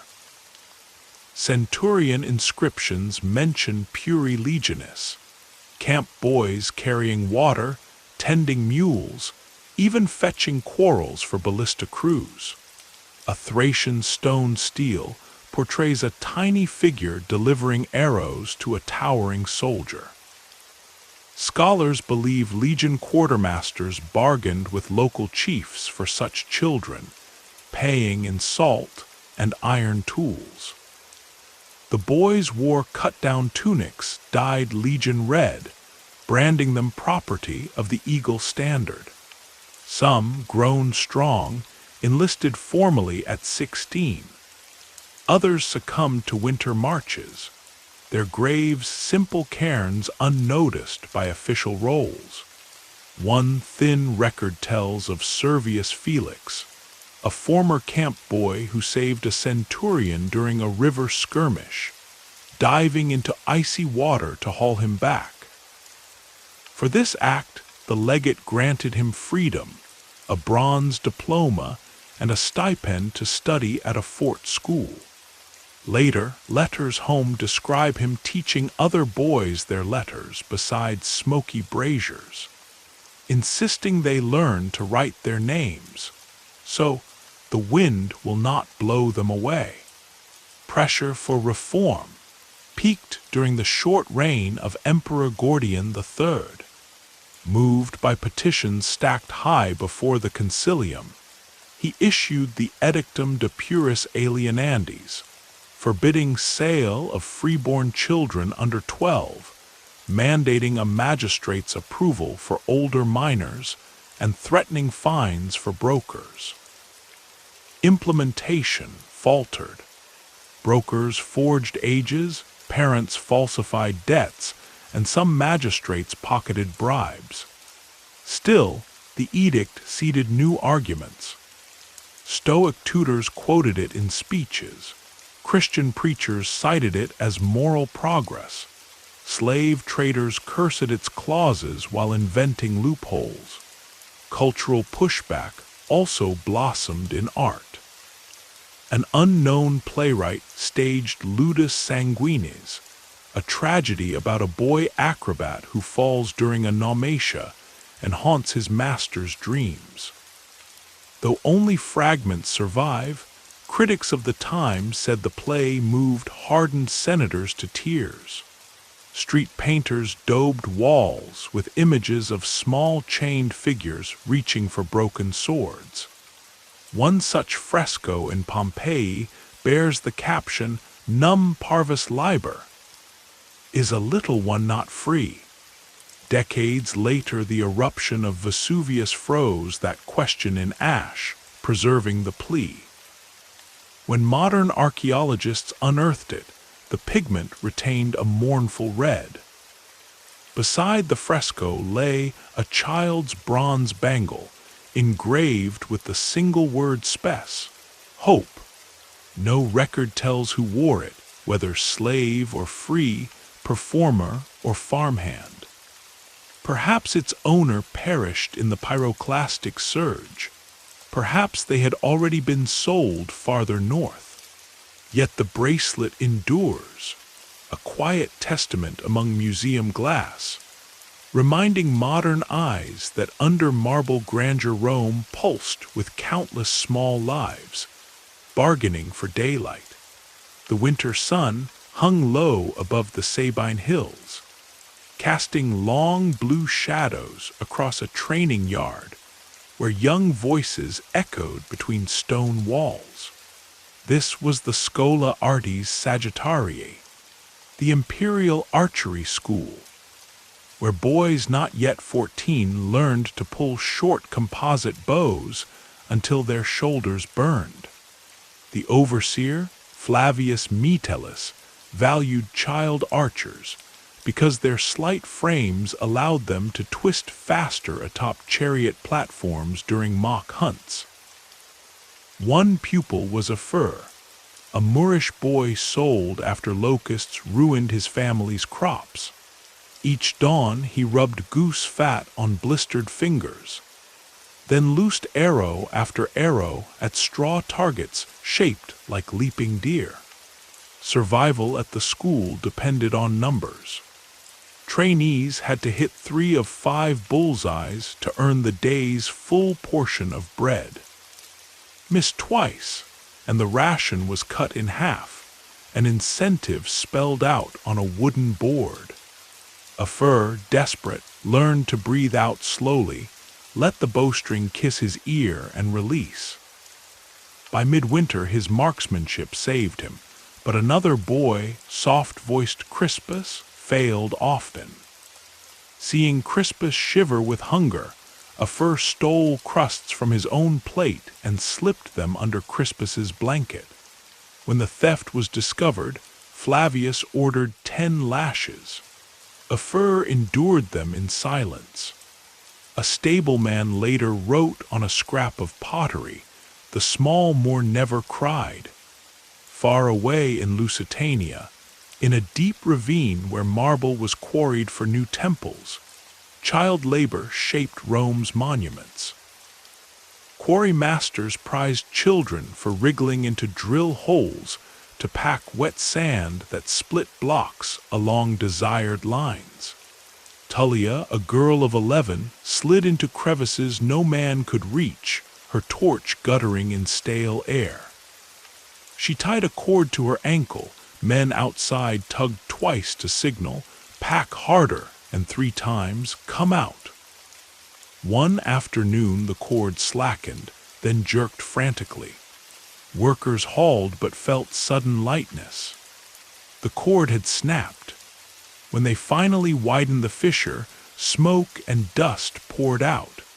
Tullia's body lay curled, torch extinguished, lungs filled with powder.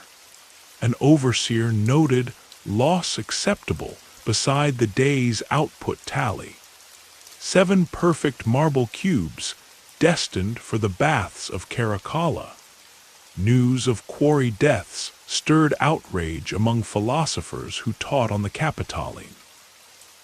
The Stoic teacher Musonius Minor addressed a crowd, arguing that the state, profiting from child labor, betrayed its own ideals.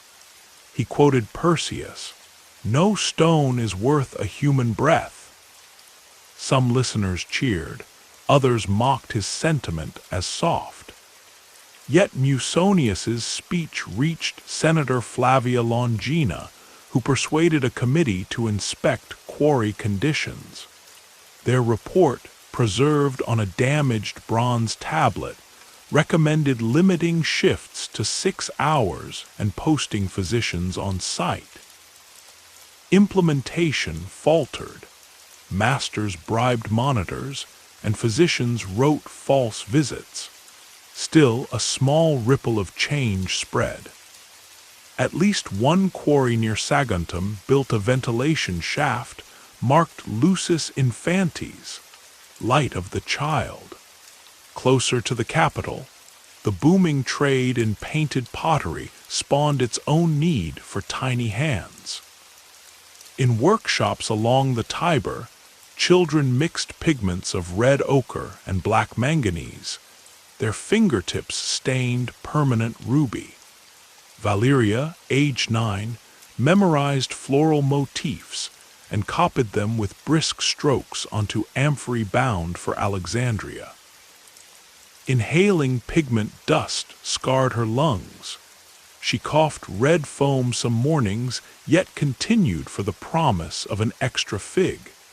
One evening, the master potter Minas gathered his apprentices and announced a grand order, 500 bowls for a senator's wedding. Realizing the children would work nights, a journeyman named Iacomus objected, citing the edict of Gordian limiting hours.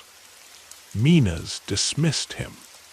Iacomus, emboldened, smuggled a petition to the prefectus Anani, arguing that sick children slowed production and cost the grain supply. Officials fined Minas. Coins lost hurt more than morality. He grudgingly installed water jars to settle dust and allowed rest breaks at midday. Valeria's cough eased, though red stains never left her nails. Beyond labor and law, Rome's streets bred child thieves trained by professional furunculi, pickpocket masters. The most notorious was Vibius Naso, who kept a pack of orphans under the theater of Pompey. He taught them to cut purse strings with oyster shells. Among them a boy called Silvanus excelled, his fingers swift as fish. When Silvanus lifted coins from a wealthy matron, she turned, glimpsed his ragged tunic, and instead of calling guards, beckoned him. She was Aurelia Proba, known for discreet charity. She bought Sylvanus freedom, enrolled him at a clerical school run by scribes attached to the basilica.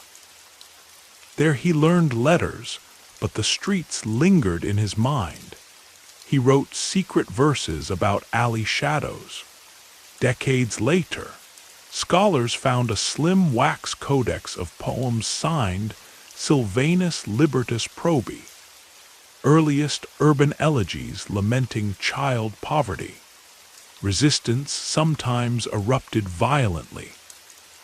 In the grain port of Cosa, child dockhands, many leased from inland villages, rebelled when a foreman docked their meager salt ration.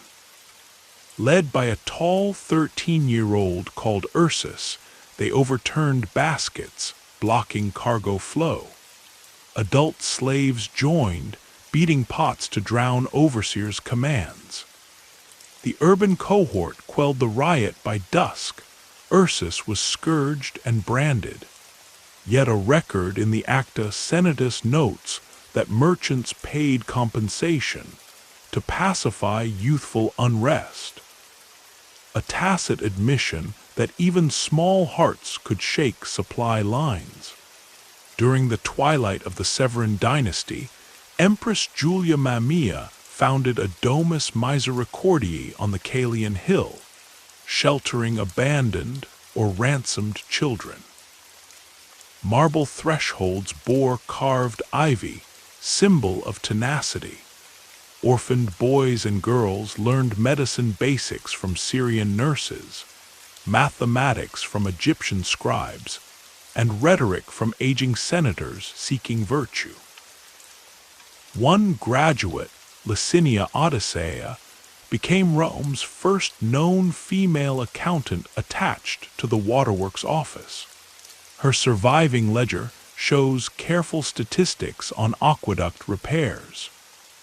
Proof that rescued children could grow into pillars of civic life. Yet the empire's decline eroded reforms. Civil wars drained coffers and guardianship houses closed. New slave brokers thrived amid chaos, snatching war orphans after Gothic raids. In a chilling rescript dated the consulship of Aemilianus, authorities legalized temporary child sales for debt relief during emergencies. The cycle reinvented itself, as if Rome's stone heart could not beat without young blood. What survived of those millions of silenced lives? Shards and echoes. A child's footprint baked into a roof tile, pressed while the clay cooled. A wooden toy horse found in a well, its wheels broken. A graffito of a small hand gripping a stylus, captioned "Memento Me." In Ostia's museum, curators display a faded ribbon embroidered with the word Libertas.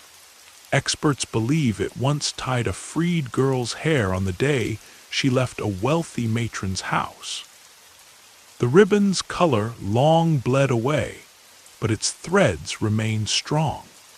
And so, walking the ruins today, one might imagine hearing faint footfalls in dark corridors, tiny voices recounting sums, singing half-remembered songs, or reciting arrow commands.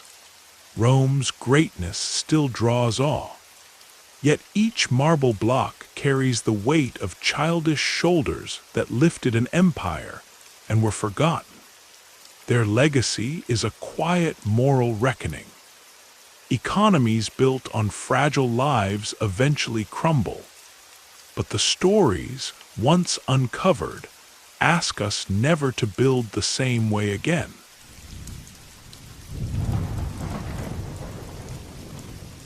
The lamps along the crooked streets of Rome burned low, yet the city never truly slept. In the shadowy alleys near the Subura, a skinny bookseller named Gaius unrolled a fresh scroll and read aloud to a knot of late-night listeners. The parchment crackled softly, and each word, shaved from wax tablets earlier that day, seemed to glow with a secret fire.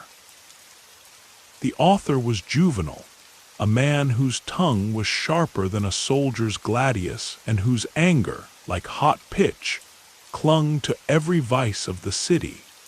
When Gaius reached the passage about Crispinus, the swaggering knight who once bought a pet mullet for a sum that could have fed 50 poor families for a season, the crowd hissed. A dog barked in the distance, and somewhere a wine jug crashed, as if adding percussion to the chorus of contempt. No law forbade a citizen from wasting gold on a fish. Yet Juvenal's lines made the purchase feel like treason against common sense. Juvenal knew how to aim his arrows.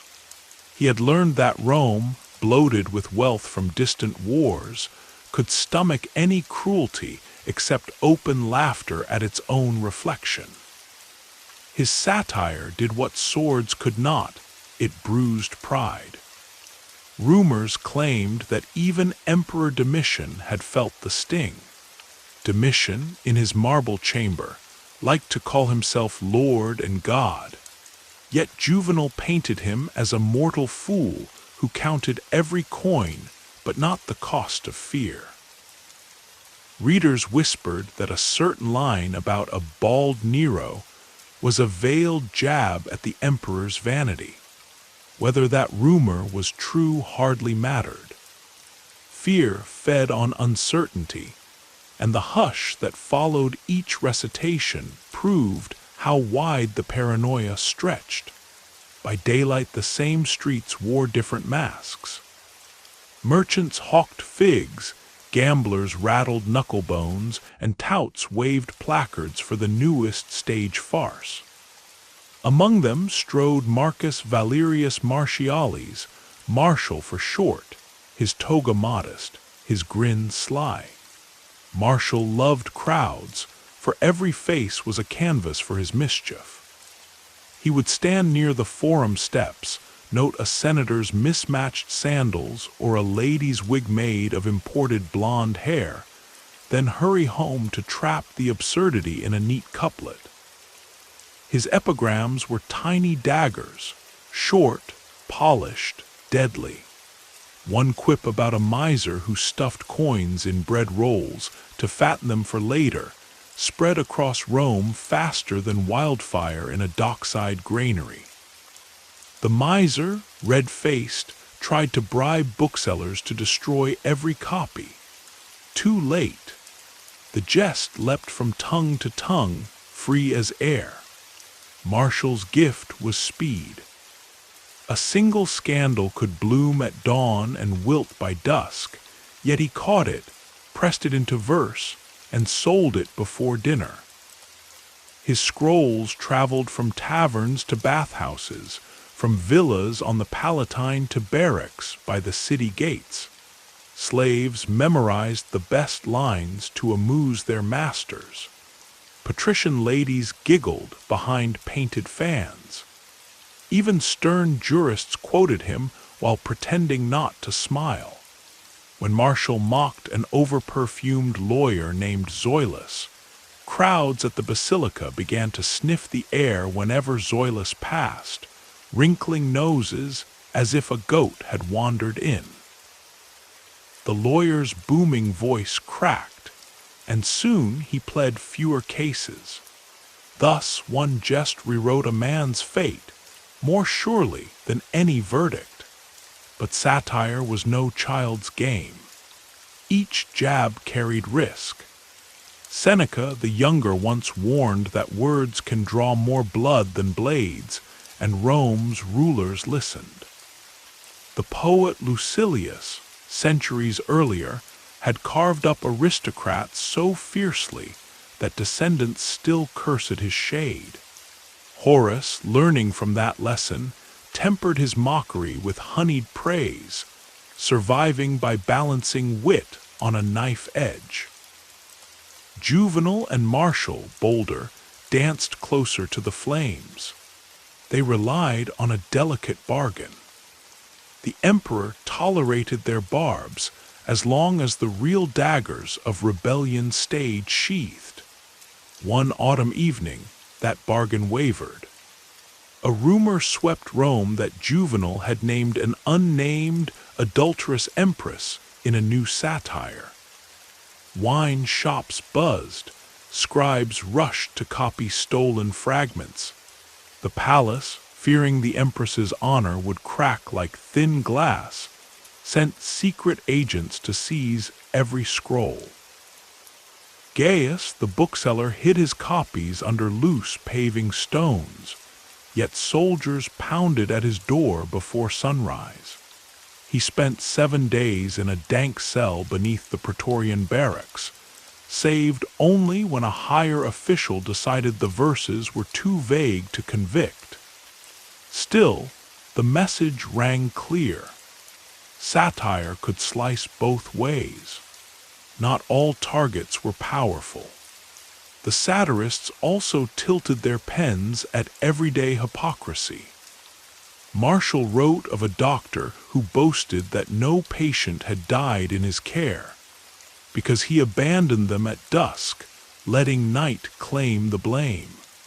He described a poverty-proud stoic who scolded spendthrifts, yet dined on silver plates in private.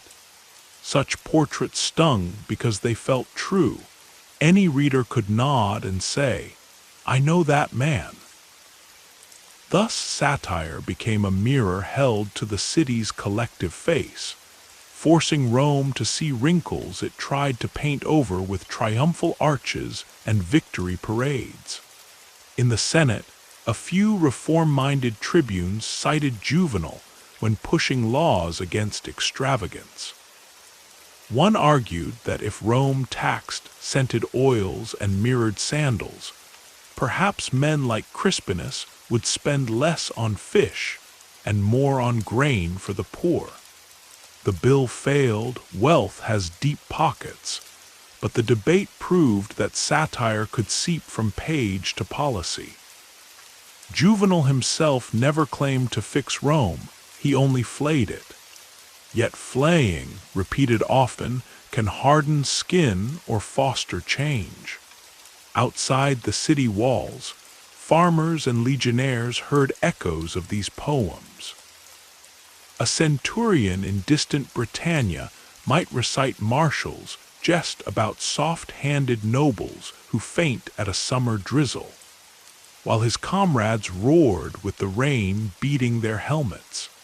Thus satire traveled the empire, a vine winding through Latin and Greek, through barracks and provinces, binding far-flung peoples with shared laughter at the capital's follies. The power of public opinion, once stirred, could not be caged. When Emperor Domitian fell under a conspiracy and daggers flashed in the moonlit corridors of the palace, some whispered that Juvenal's verses had pried open the cracks. Perhaps that credits poetry with too much force. Yet after Domitian's death, sellers could hawk Juvenal's older scrolls without fear, and Martial dedicated new epigrams to the mild-mannered Nerva. The pendulum of satire swung with the throne, yet always returned, sharp and restless. As night deepened, Gaius rolled up the scroll and tucked it inside his tunic. The listeners drifted away, some chuckling, some troubled. Above, the stars over Rome shone cold and distant, uncaring. But in the dim house taverns and marble halls, in slave quarters and senators' atriums, Juvenal and Martial's words smoldered like hidden embers, ready to flare at the next injustice.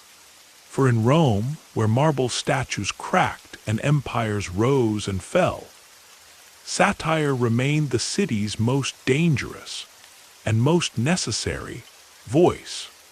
The dawn after Gaius's secret reading broke in a haze of marble pink, and Rome once more hustled into its daily theater of ambition. Vendors called, slaves hurried, and senators in snowy togas swept toward the curia like white gulls. Among them, a lank man with a thin smile picked his way around puddles left by the night's drizzle. His name was Gaius Petronius Arbiter, Petronius to friends, the arbiter of elegance to foes. He had served as consul, then as Nero's court companion, a man whose polished wit could draw laughter from a statue. Yet Petronius's greatest stage was not the Senate floor but the dinner table, where satire flowed like Falernian wine and stung far longer. That morning Petronius received a slim wax tablet smuggled from a palace spy. It spoke of Nero's latest plan, a private recital of the emperor's own epic poetry about, of all subjects, the fall of Troy. Rows of trembling courtiers would be forced to applaud for hours, while Nero declaimed in a theatrical voice, rolling every R like thunder. Petronius, eyes half-lidded, murmured, "The city burned once, it shall burn again, but slower." He dipped his stylus and jotted a plan. He would host a rival dinner, same night, inviting Rome's finest tongues, promising a feast of words sharper than any blade. By twilight, couches in Petronius's triclinium were filled with poets, lawyers, even a daring vestal who claimed an interest in rhetorical technique. Bronze lamps cast honeyed light on dishes of dormice dusted with poppy seed. Yet food was an afterthought. After the third course, Petronius cleared his throat. Servants set down scrolls.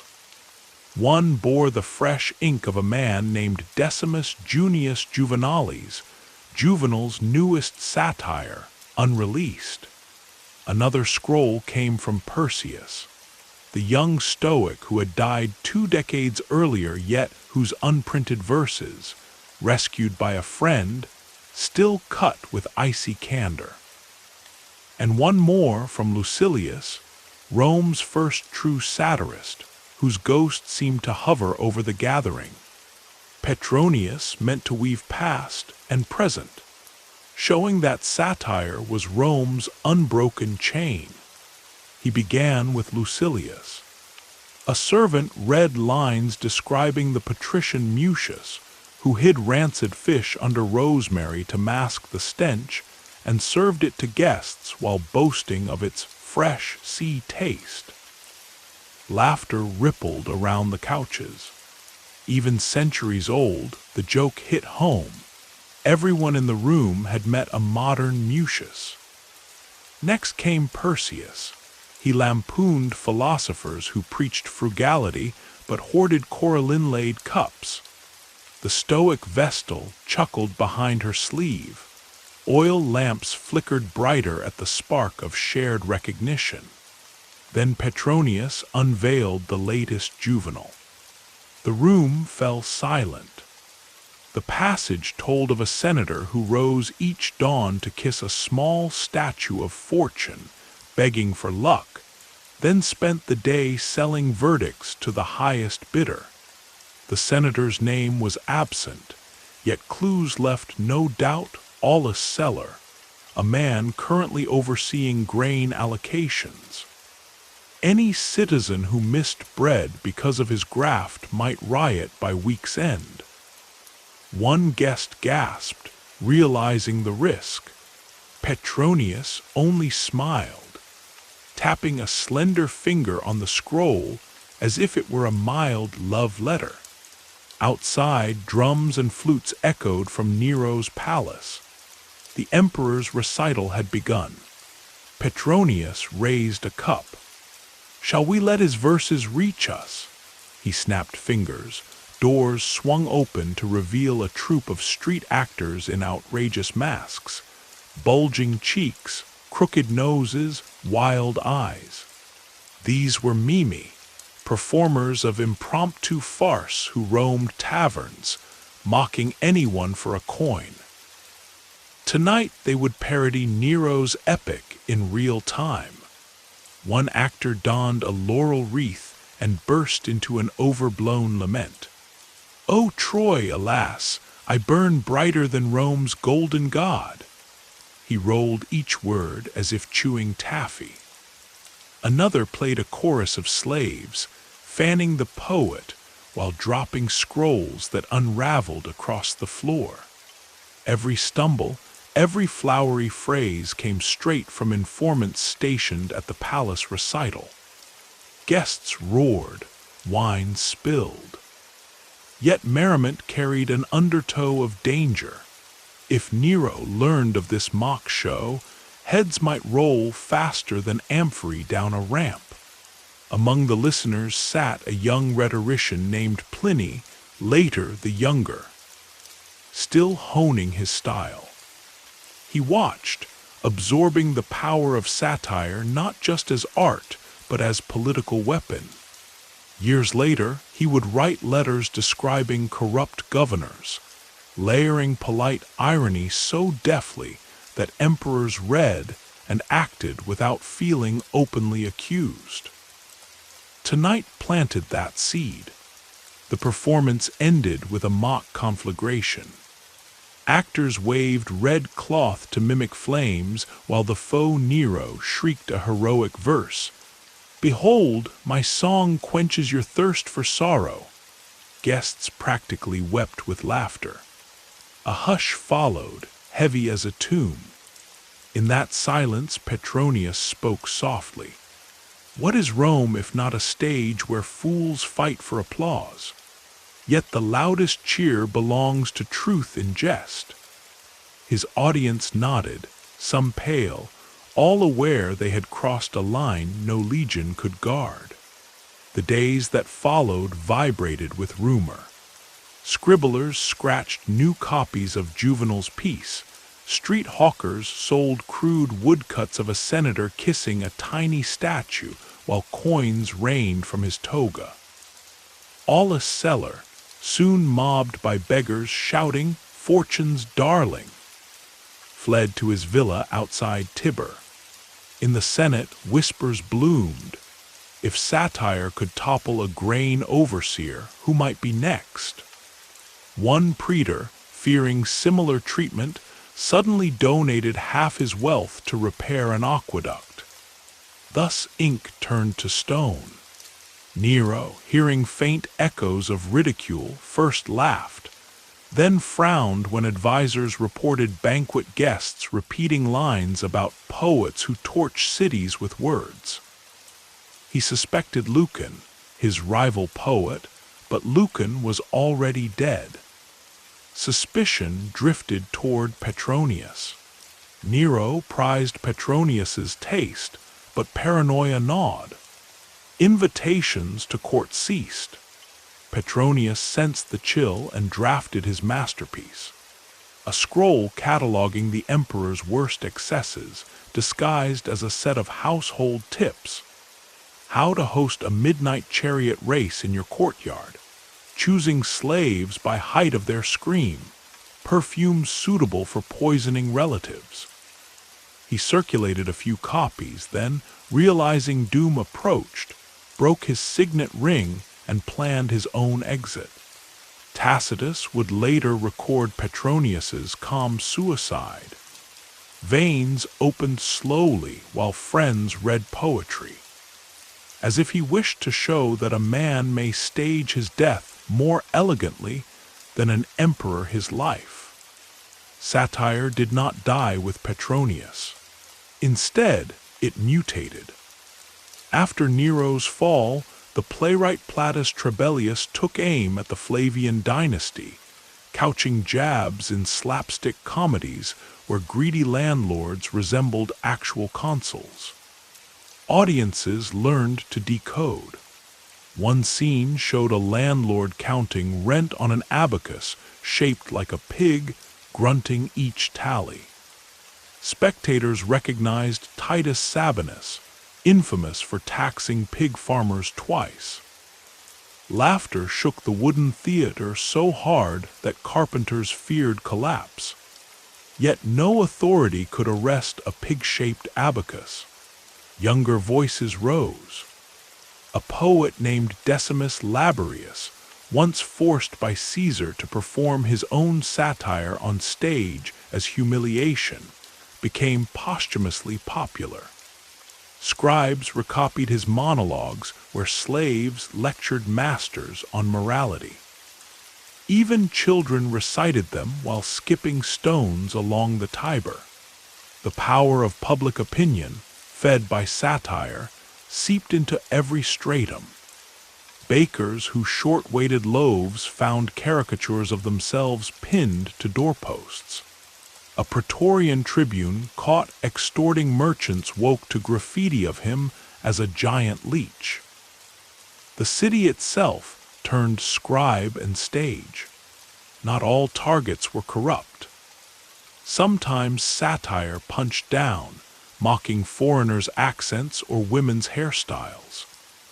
Juvenals' rant against women who quote Homer in bed angered educated matrons who then hosted readings of Homer for charity, turning insult into theater of virtue.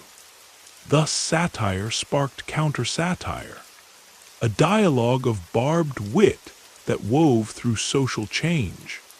Outside Rome, provincial governors learned that scandal traveled faster than imperial edicts. Pliny, now a senior official in Bithynia Pontus, wrote the Emperor Trajan about a poet who lampooned local corrupt judges. Pliny asked, punish or ignore? Trajan advised caution, better to reform judges than martyr the poet. Satire shaped policy even at the periphery. Back in the capital, aging Juvenal reflected on his life's work. One evening, he walked the Via Sacra and overheard two slaves reciting his lines about Sejanus, the Praetorian prefect whose fall once rocked Rome. They laughed without knowing the poet's face. Juvenal smiled, realizing anonymity was freedom. His words existed separately now, arrows loosed beyond recall, carried by every tongue bold enough to speak truth under the mask of laughter. The smell of summer rain lingered over the forum when a fresh scandal bloomed, carried on every whispered greeting. Have you read the new lampoon on Hadrian's beard? Emperor Hadrian prided himself on that dark, carefully groomed symbol of Greek philosophy. Yet an anonymous poem, nailed to a pillar by the Temple of Castor, mocked the imperial fashion. You hide a jaw that trembles with each lie behind a curtain of borrowed wisdom. The handwriting was bold, the rhythm crisp, too elegant for mere street gossip. Many suspected Juvenal, though the poet was approaching his twilight years. Others blamed a rising talent. A slender-faced Greek named Lucian, recently arrived from Samosata, whose tongue flicked satire like a viper strike. Whoever the author, the jab spread through Rome as swiftly as sparks on a dry roof. Hadrian, famed for his philosophically calm, walked the marble corridors of his villa outside Tiber. He listened as a trusted secretary recited translations of the poem. A frown tightened beneath the famous beard. Yet instead of lashing out, Hadrian announced a public debate, inviting poets, philosophers, and witmongers to discuss the merits and dangers of satire.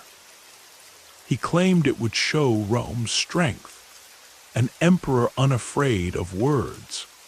Privately, counselors muttered that inviting Rome's sharpest tongues to a single hall was like filling an amphitheater with starving lions. Still, summons were issued. The date was set for the Ides of Sextiles, high summer. Meanwhile, satire thrived in more ordinary places. In the Subura, a new troupe called the Figwasps performed daily farces. One show starred a lazy patrician who hired 6 scribes to draft excuses for missing Senate meetings. Each excuse more ridiculous, ending with "My pet ostrich caught a chill." Crowds laughed. Patricians pretended not to blush. Across town, inside a steamy bathhouse, graffiti bloomed like mold on damp plaster.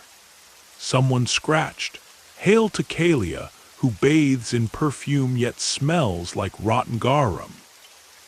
Another etched, "Marcus the tax man, he counts our coins but not his warts." These anonymous barbs merged with formal satire, making the city itself a vast living manuscript. One afternoon, a courier rode hard from Pompeii, dusty and sweating. He carried with him a wax tablet packet for Pliny the Younger, now stationed in Rome as senator. Inside lay transcriptions of wall inscriptions unearthed near the Stabian baths, graffiti preserved since Vesuvius's eruption 4 decades earlier. The lines mocked a local magistrate who had forced laborers to build his private wine cellar with public funds. Though the man had long been ash under pumice, the satire still bit. Pliny, fascinated, showed the tablets during a dinner at his house on the Esquiline Hill. Guests marveled at how vulgar scrawls could immortalize a crime better than any bronze tablet of law.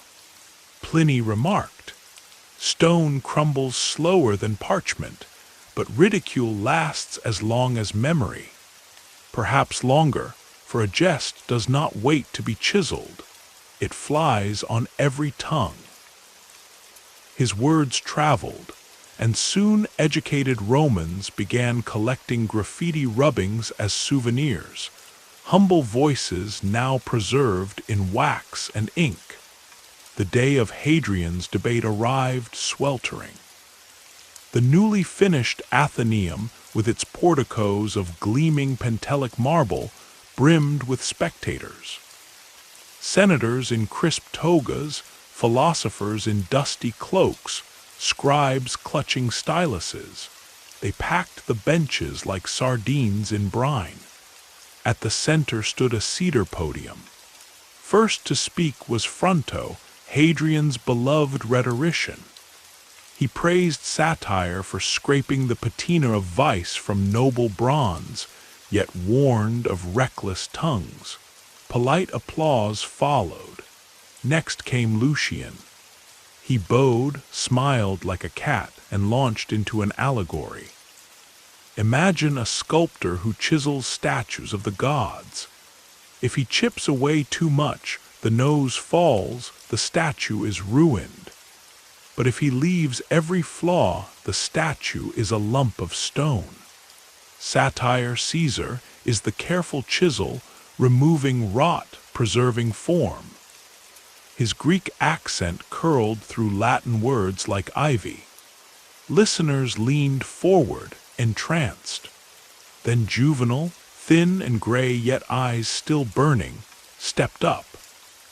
Silence dropped like a cloak.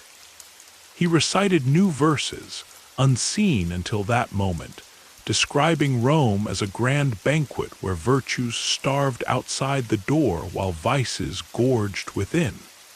The poem named no officials, yet every vice wore a mask familiar to the audience. When he finished, a hush held the hall. Hadrian rose, beard shimmering in lamplight.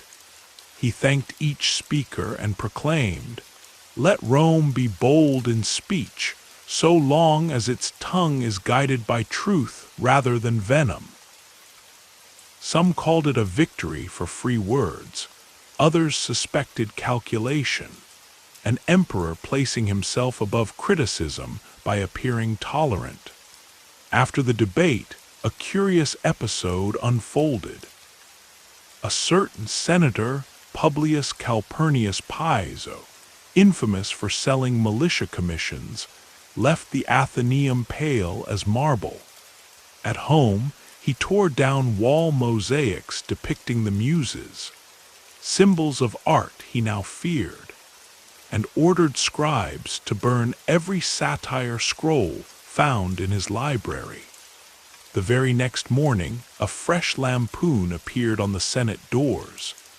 Piso builds a pyre not for poets, but for his own reputation. Public scorn mushroomed. Piso's allies abandoned him. Within a month, he was charged with corruption. Though evidence existed long before, satire had stirred public disgust into open action. Senate fathers, eager to appease the crowd, stripped him of office. Meanwhile, across the sea in North Africa, a young orator named Apuleius prepared his defense against accusations of sorcery. His enemies claimed he had bewitched a wealthy widow into marriage. Apuleius, versed in satire, turned the trial on its head. In court, he painted his accusers as ignorant ruffians who could not distinguish philosophy from magic, peppering speeches with witty jabs about their goatish odor and sponge-soft brains. The audience laughed. The judges smirked.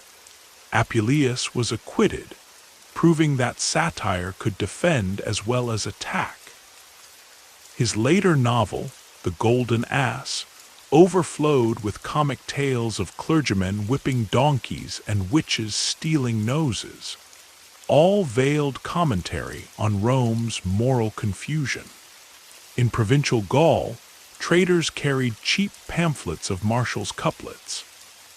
At a roadside in near Lugdunum, a centurion read aloud the epigram about a miser so scared of thieves, he locked his coins in iron boxes, but slept with open windows.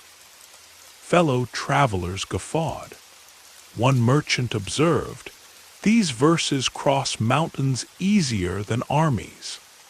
And he was right. Satire's empire grew wider than Rome's borders. Yet danger endured. In Judea, rumors spread about a poet crucified for mocking a local tetrarch. The tale may have been apocryphal, but it reminded satirists that rulers could still reach for nails when words wounded too deeply.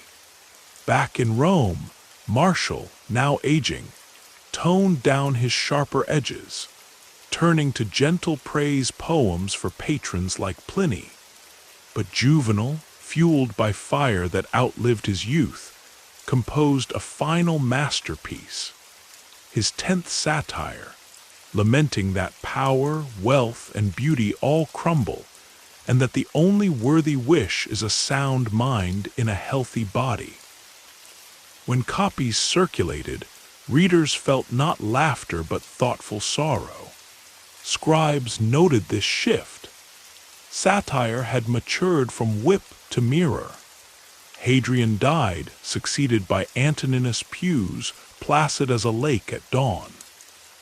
The new emperor embraced peace, lowered taxes, and ignored pamphlets unless they caused riots.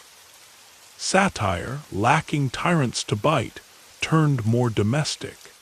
Poets teased nouveau riches who built villas copying Greek temples, mocked women who wore wigs taller than bread ovens, and joked about senators snoring through legal hearings. The edge dulled, but the spirit endured. One winter night, Pliny hosted a supper for scholars. Snow dusted the city, rare and silent.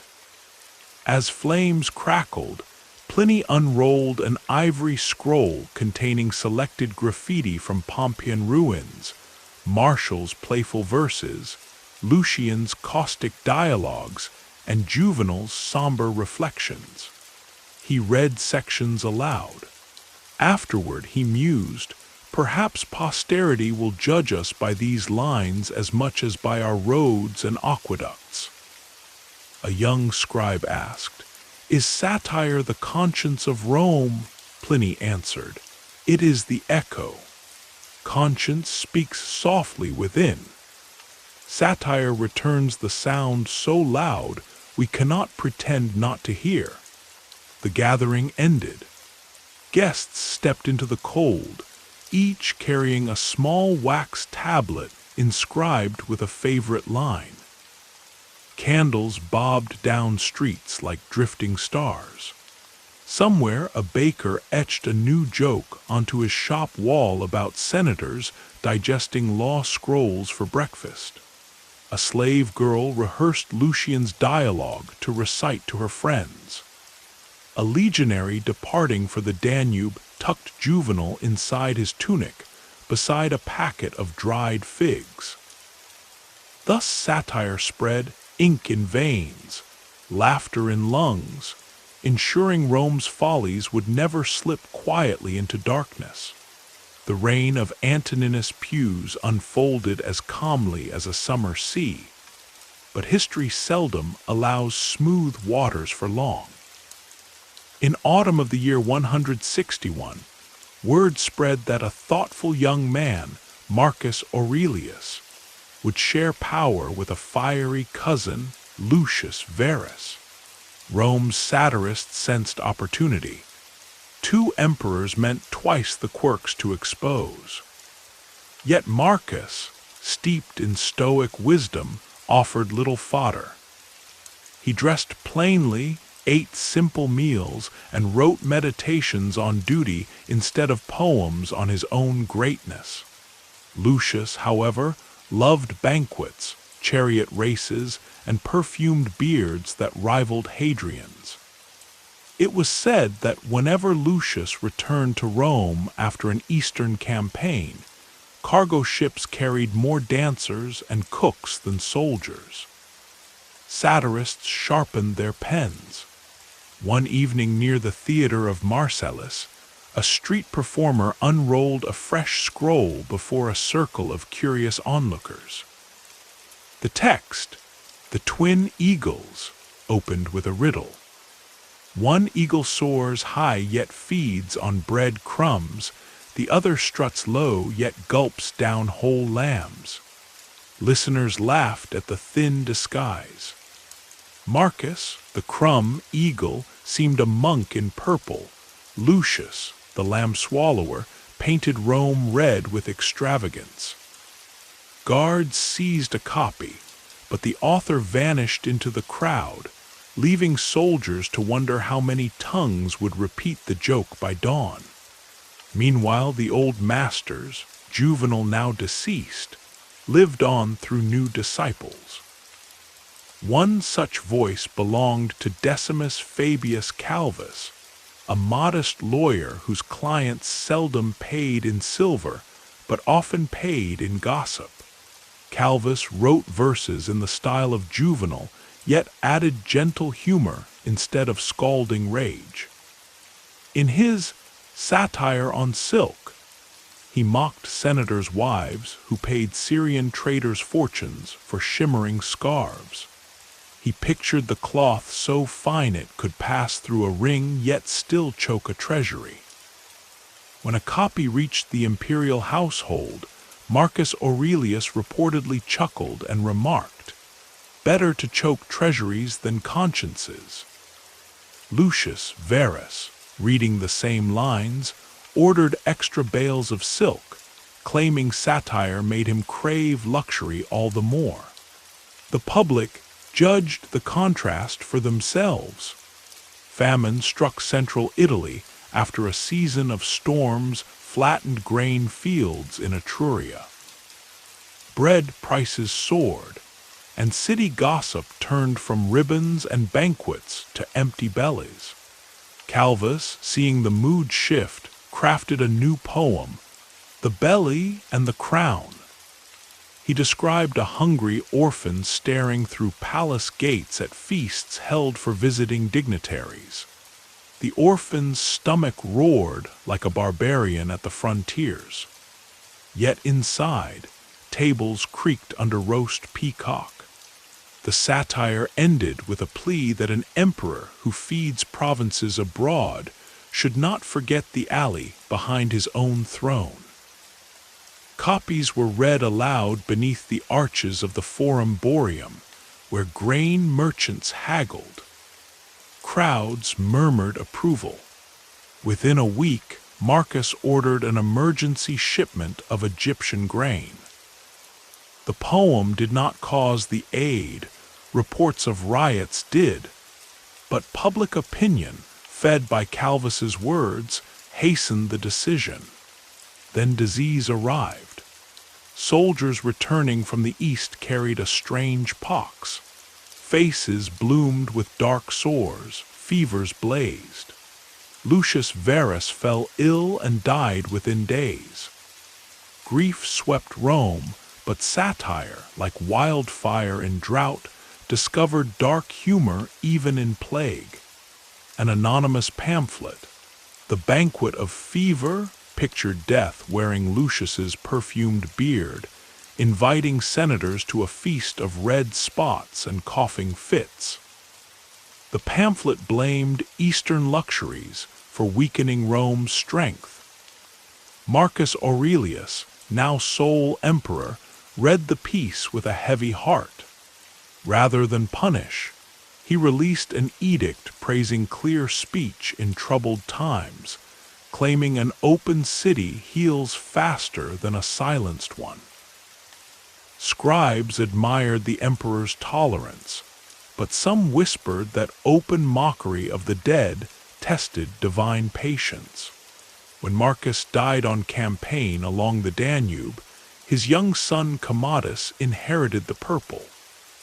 At first Rome hoped for continuity.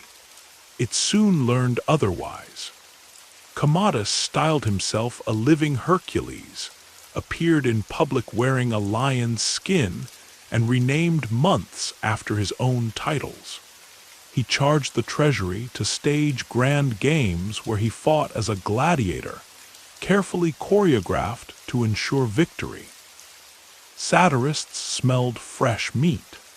A small-time playwright named Publius Flaccus devised a burlesque titled The Son of Zeus Who Trips on His Own Club. In it, a pompous hero defeats papyrus lions while real mice nibble his sandals. The play ran one night in a shabby suburban theater. Spies relayed every line to Commodus. The emperor did not laugh. Flaccus vanished. An edict followed.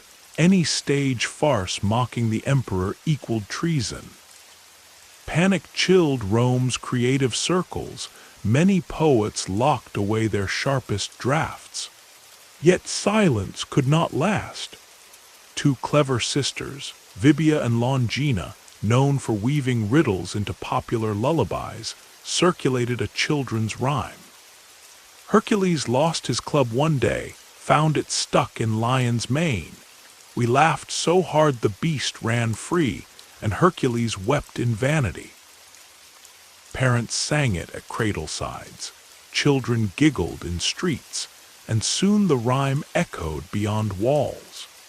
No explicit name appeared, but everyone recognized the boastful demigod in a lion's pelt.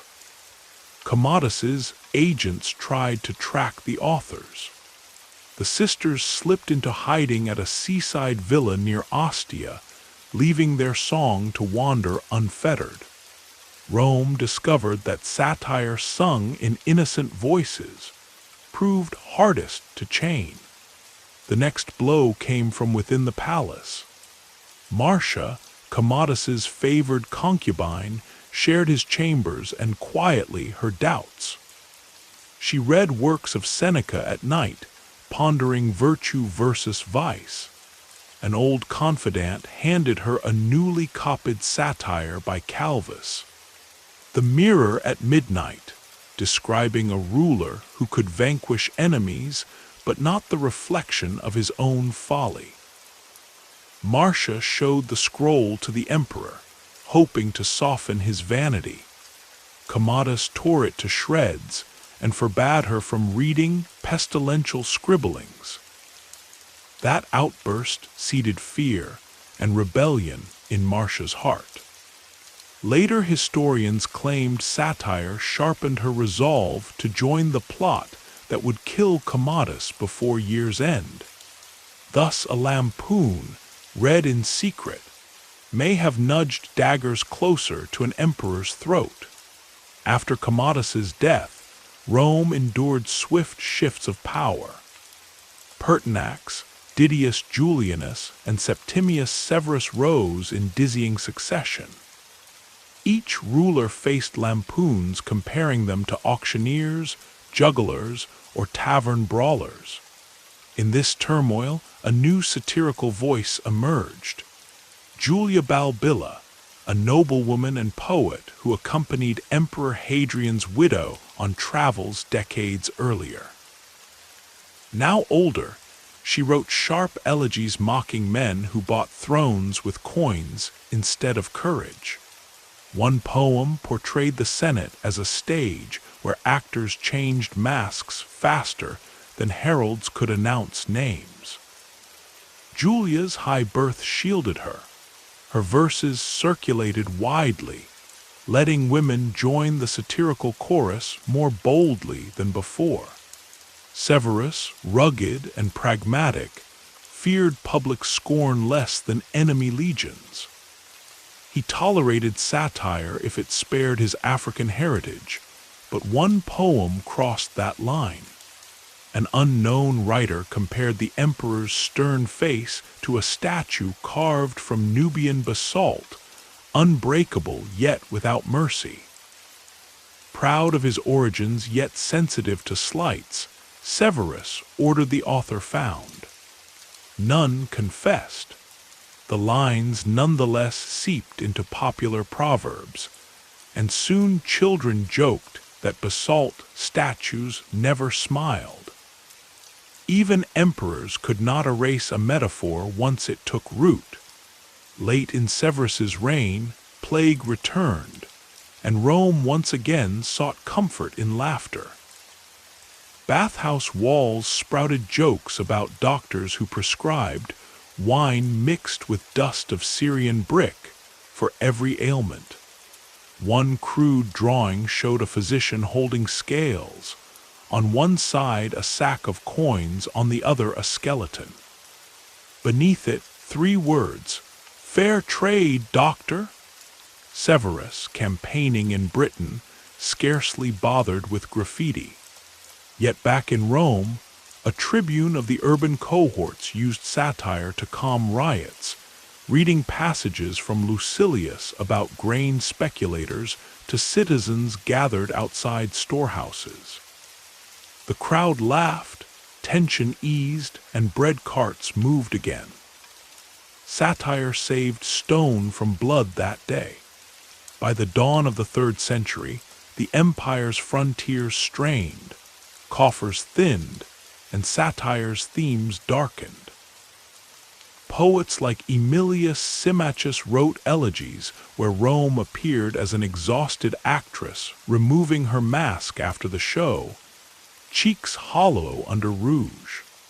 These works, half satire, half lament, offered little mirth but scathing clarity. When streets crack, fountains dry, and armies mutiny, jokes grow quiet yet pointed. Symmachus ended one poem. Even the lash of wit cannot wake a corpse, but it may toll a bell so the living recall the breath they squander. Readers shivered at the line, hearing Rome's heartbeat in each toll. In Alexandria, scholars compiled anthologies of Roman satire, adding commentary in Greek margins. They ranked authors by sting and staying power, placing Lucilius as pioneer, Juvenal as champion, and Calvus as bridge between wrath and reflection. Scrolls traveled along spice routes, inspiring Persian wits to craft couplets mocking corrupt satraps. Far beyond Rome's faded grandeur, the spirit of satire, questioning power, exposing hypocrisy, laughing to survive, thrived in new tongues. Thus, across reigns gentle and tyrannical, across plague, famine, and shifting borders, satire remained Rome's most persistent citizen. Poets aged and died, emperors rose and fell, but the city's echo of sharp laughter endured, reminding all who wielded power that ink outlasts marble, rhyme outpaces swords, and truth, disguised in jest, slips through every locked gate to dance in the public square. The wind that swept across the 7 hills in the late 3rd century carried whispers of civil wars, empty treasuries, and distant frontiers on fire. In that uneasy air, satire, long Rome's hidden heartbeat, began to change its rhythm. Poets still sharpened their quills, but their targets multiplied faster than they could write. Gallic emperors declared in the west, Pomeranian queens in the east, and short-lived usurpers who minted coins one month and lost heads the next. The city's laughter turned brittle, yet it refused to fall silent. In a cramped attic on the Quirinal, a widowed schoolmistress named Lalia Crispina taught rhetoric to the sons of minor officials. By night she composed biting verses under the pen name Sparrowhawk.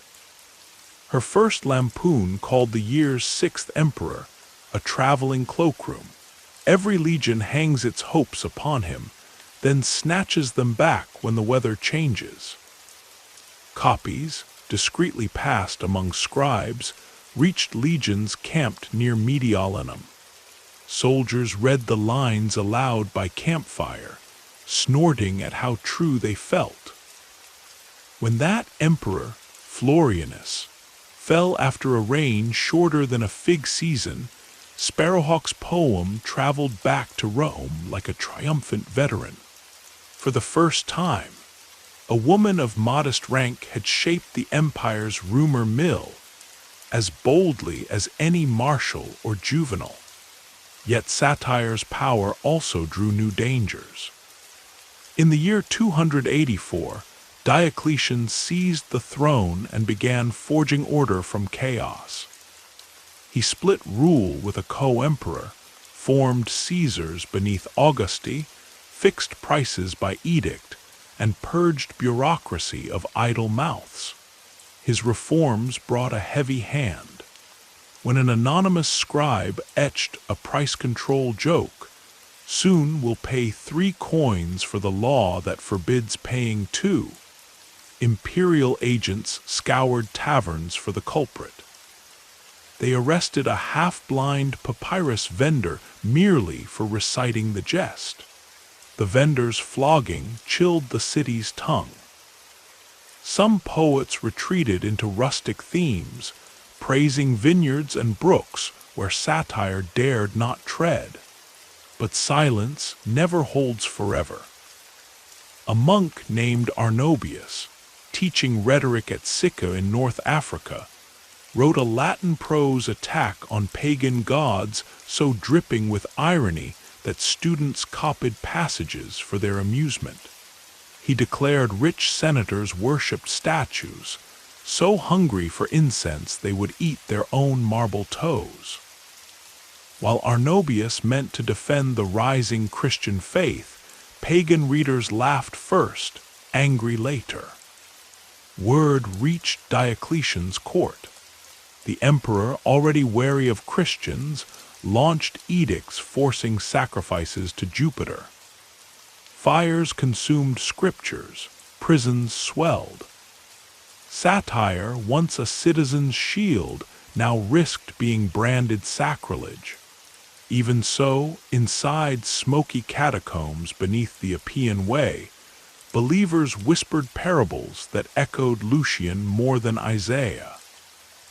One tale pictured a Roman prefect boasting he could silence any tongue until he choked on a fish bone the size of a stylus.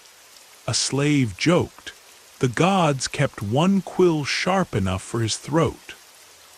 Laughter bounced off dark walls, mingling with candle soot and courage.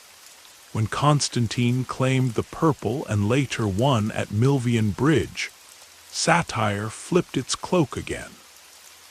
Suddenly, emperors raised crosses on standards, bishops debated doctrine in marble halls, and pagan temples felt drafty with neglect.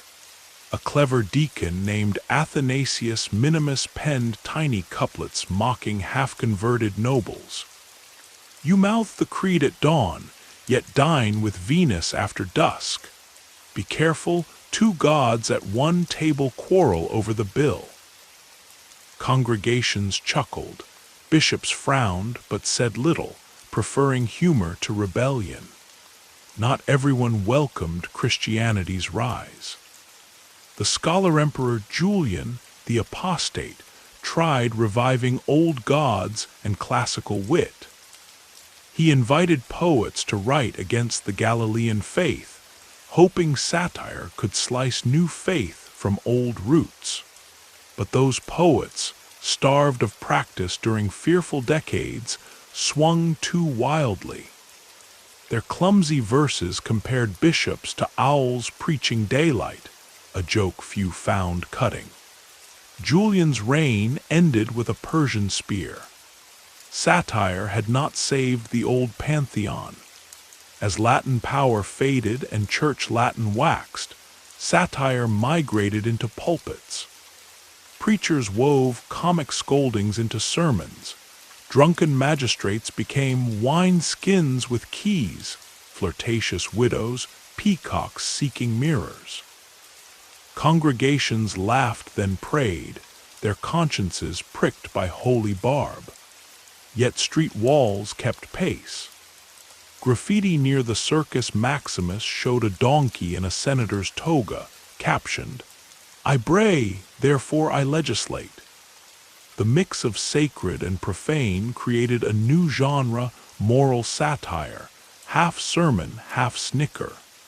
In Ravenna, capital of the fracturing West, a bureaucrat named Sidonius Apollinaris served barbarian kings, while composing lampoons of court life. He likened Gothic warlords to bears in silk slippers, growling at syntax, yet pouring Latin gold. When Sidonius mailed copies to friends in Gaul, they read them aloud over watered wine, relieved someone dared speak what they muttered in corners. The poems slipped across the Alps, where Burgundian scribes added rustic jokes and sent them back. Satire echoing through crumbling corridors of empire like a ball tossed between children in a house with broken roof tiles. The final Western emperor, Romulus Augustulus, was a boy fond of riddles rather than decrees. After Odoacer deposed him, a short verse appeared on the Senate door. Rome lost two names today, Romulus and Augustus, in exchange for one truth: crowns fit loosely on infants. No one bothered to scrape it off. The Senate clerks, busy negotiating with new masters, left the line as accidental epitaph for imperial Rome. Vandals later copied it onto parchment, amused that a city sacked by their forebears still laughed at itself. Centuries rolled, languages shifted, but Roman satire endured as seed beneath snow. Monks in Irish scriptoria recopied Juvenal, adding glosses in Old Irish calling Sejanus, the crooked counselor, like a fox in a henyard. Arab scholars in Toledo translated Martial, admiring his wordplay, then crafted Arabic epigrams pricking caliphs' pomposity. In Constantinople, Byzantine courtiers staged comic mimes where pompous generals slipped on fig peels. Echoes of Petronius's banquets. What began in cramped Roman bookstores and smoky taverns became a tradition larger than empire, carried by every tongue that found courage in laughter. The legacy was a simple lesson whispered across ages. Power fears ridicule more than steel, because ridicule invites others to see the emperor's knees knocking. From Sparrowhawk's attic to Constantine's basilicas, from Sidonius's Ravenna to distant monasteries. Satire proved that words, swift, sharp, and smiling, outlive marble, spears, and crowns. Tonight, if you stand among broken columns on the Palatine while moonlight dusts ancient stones, you might hear faint echoes. The chuckle of Gaius the bookseller, the crisp recitation of Martial, the bold rasps of Juvenal, the soft jest of Sparrowhawk's voice.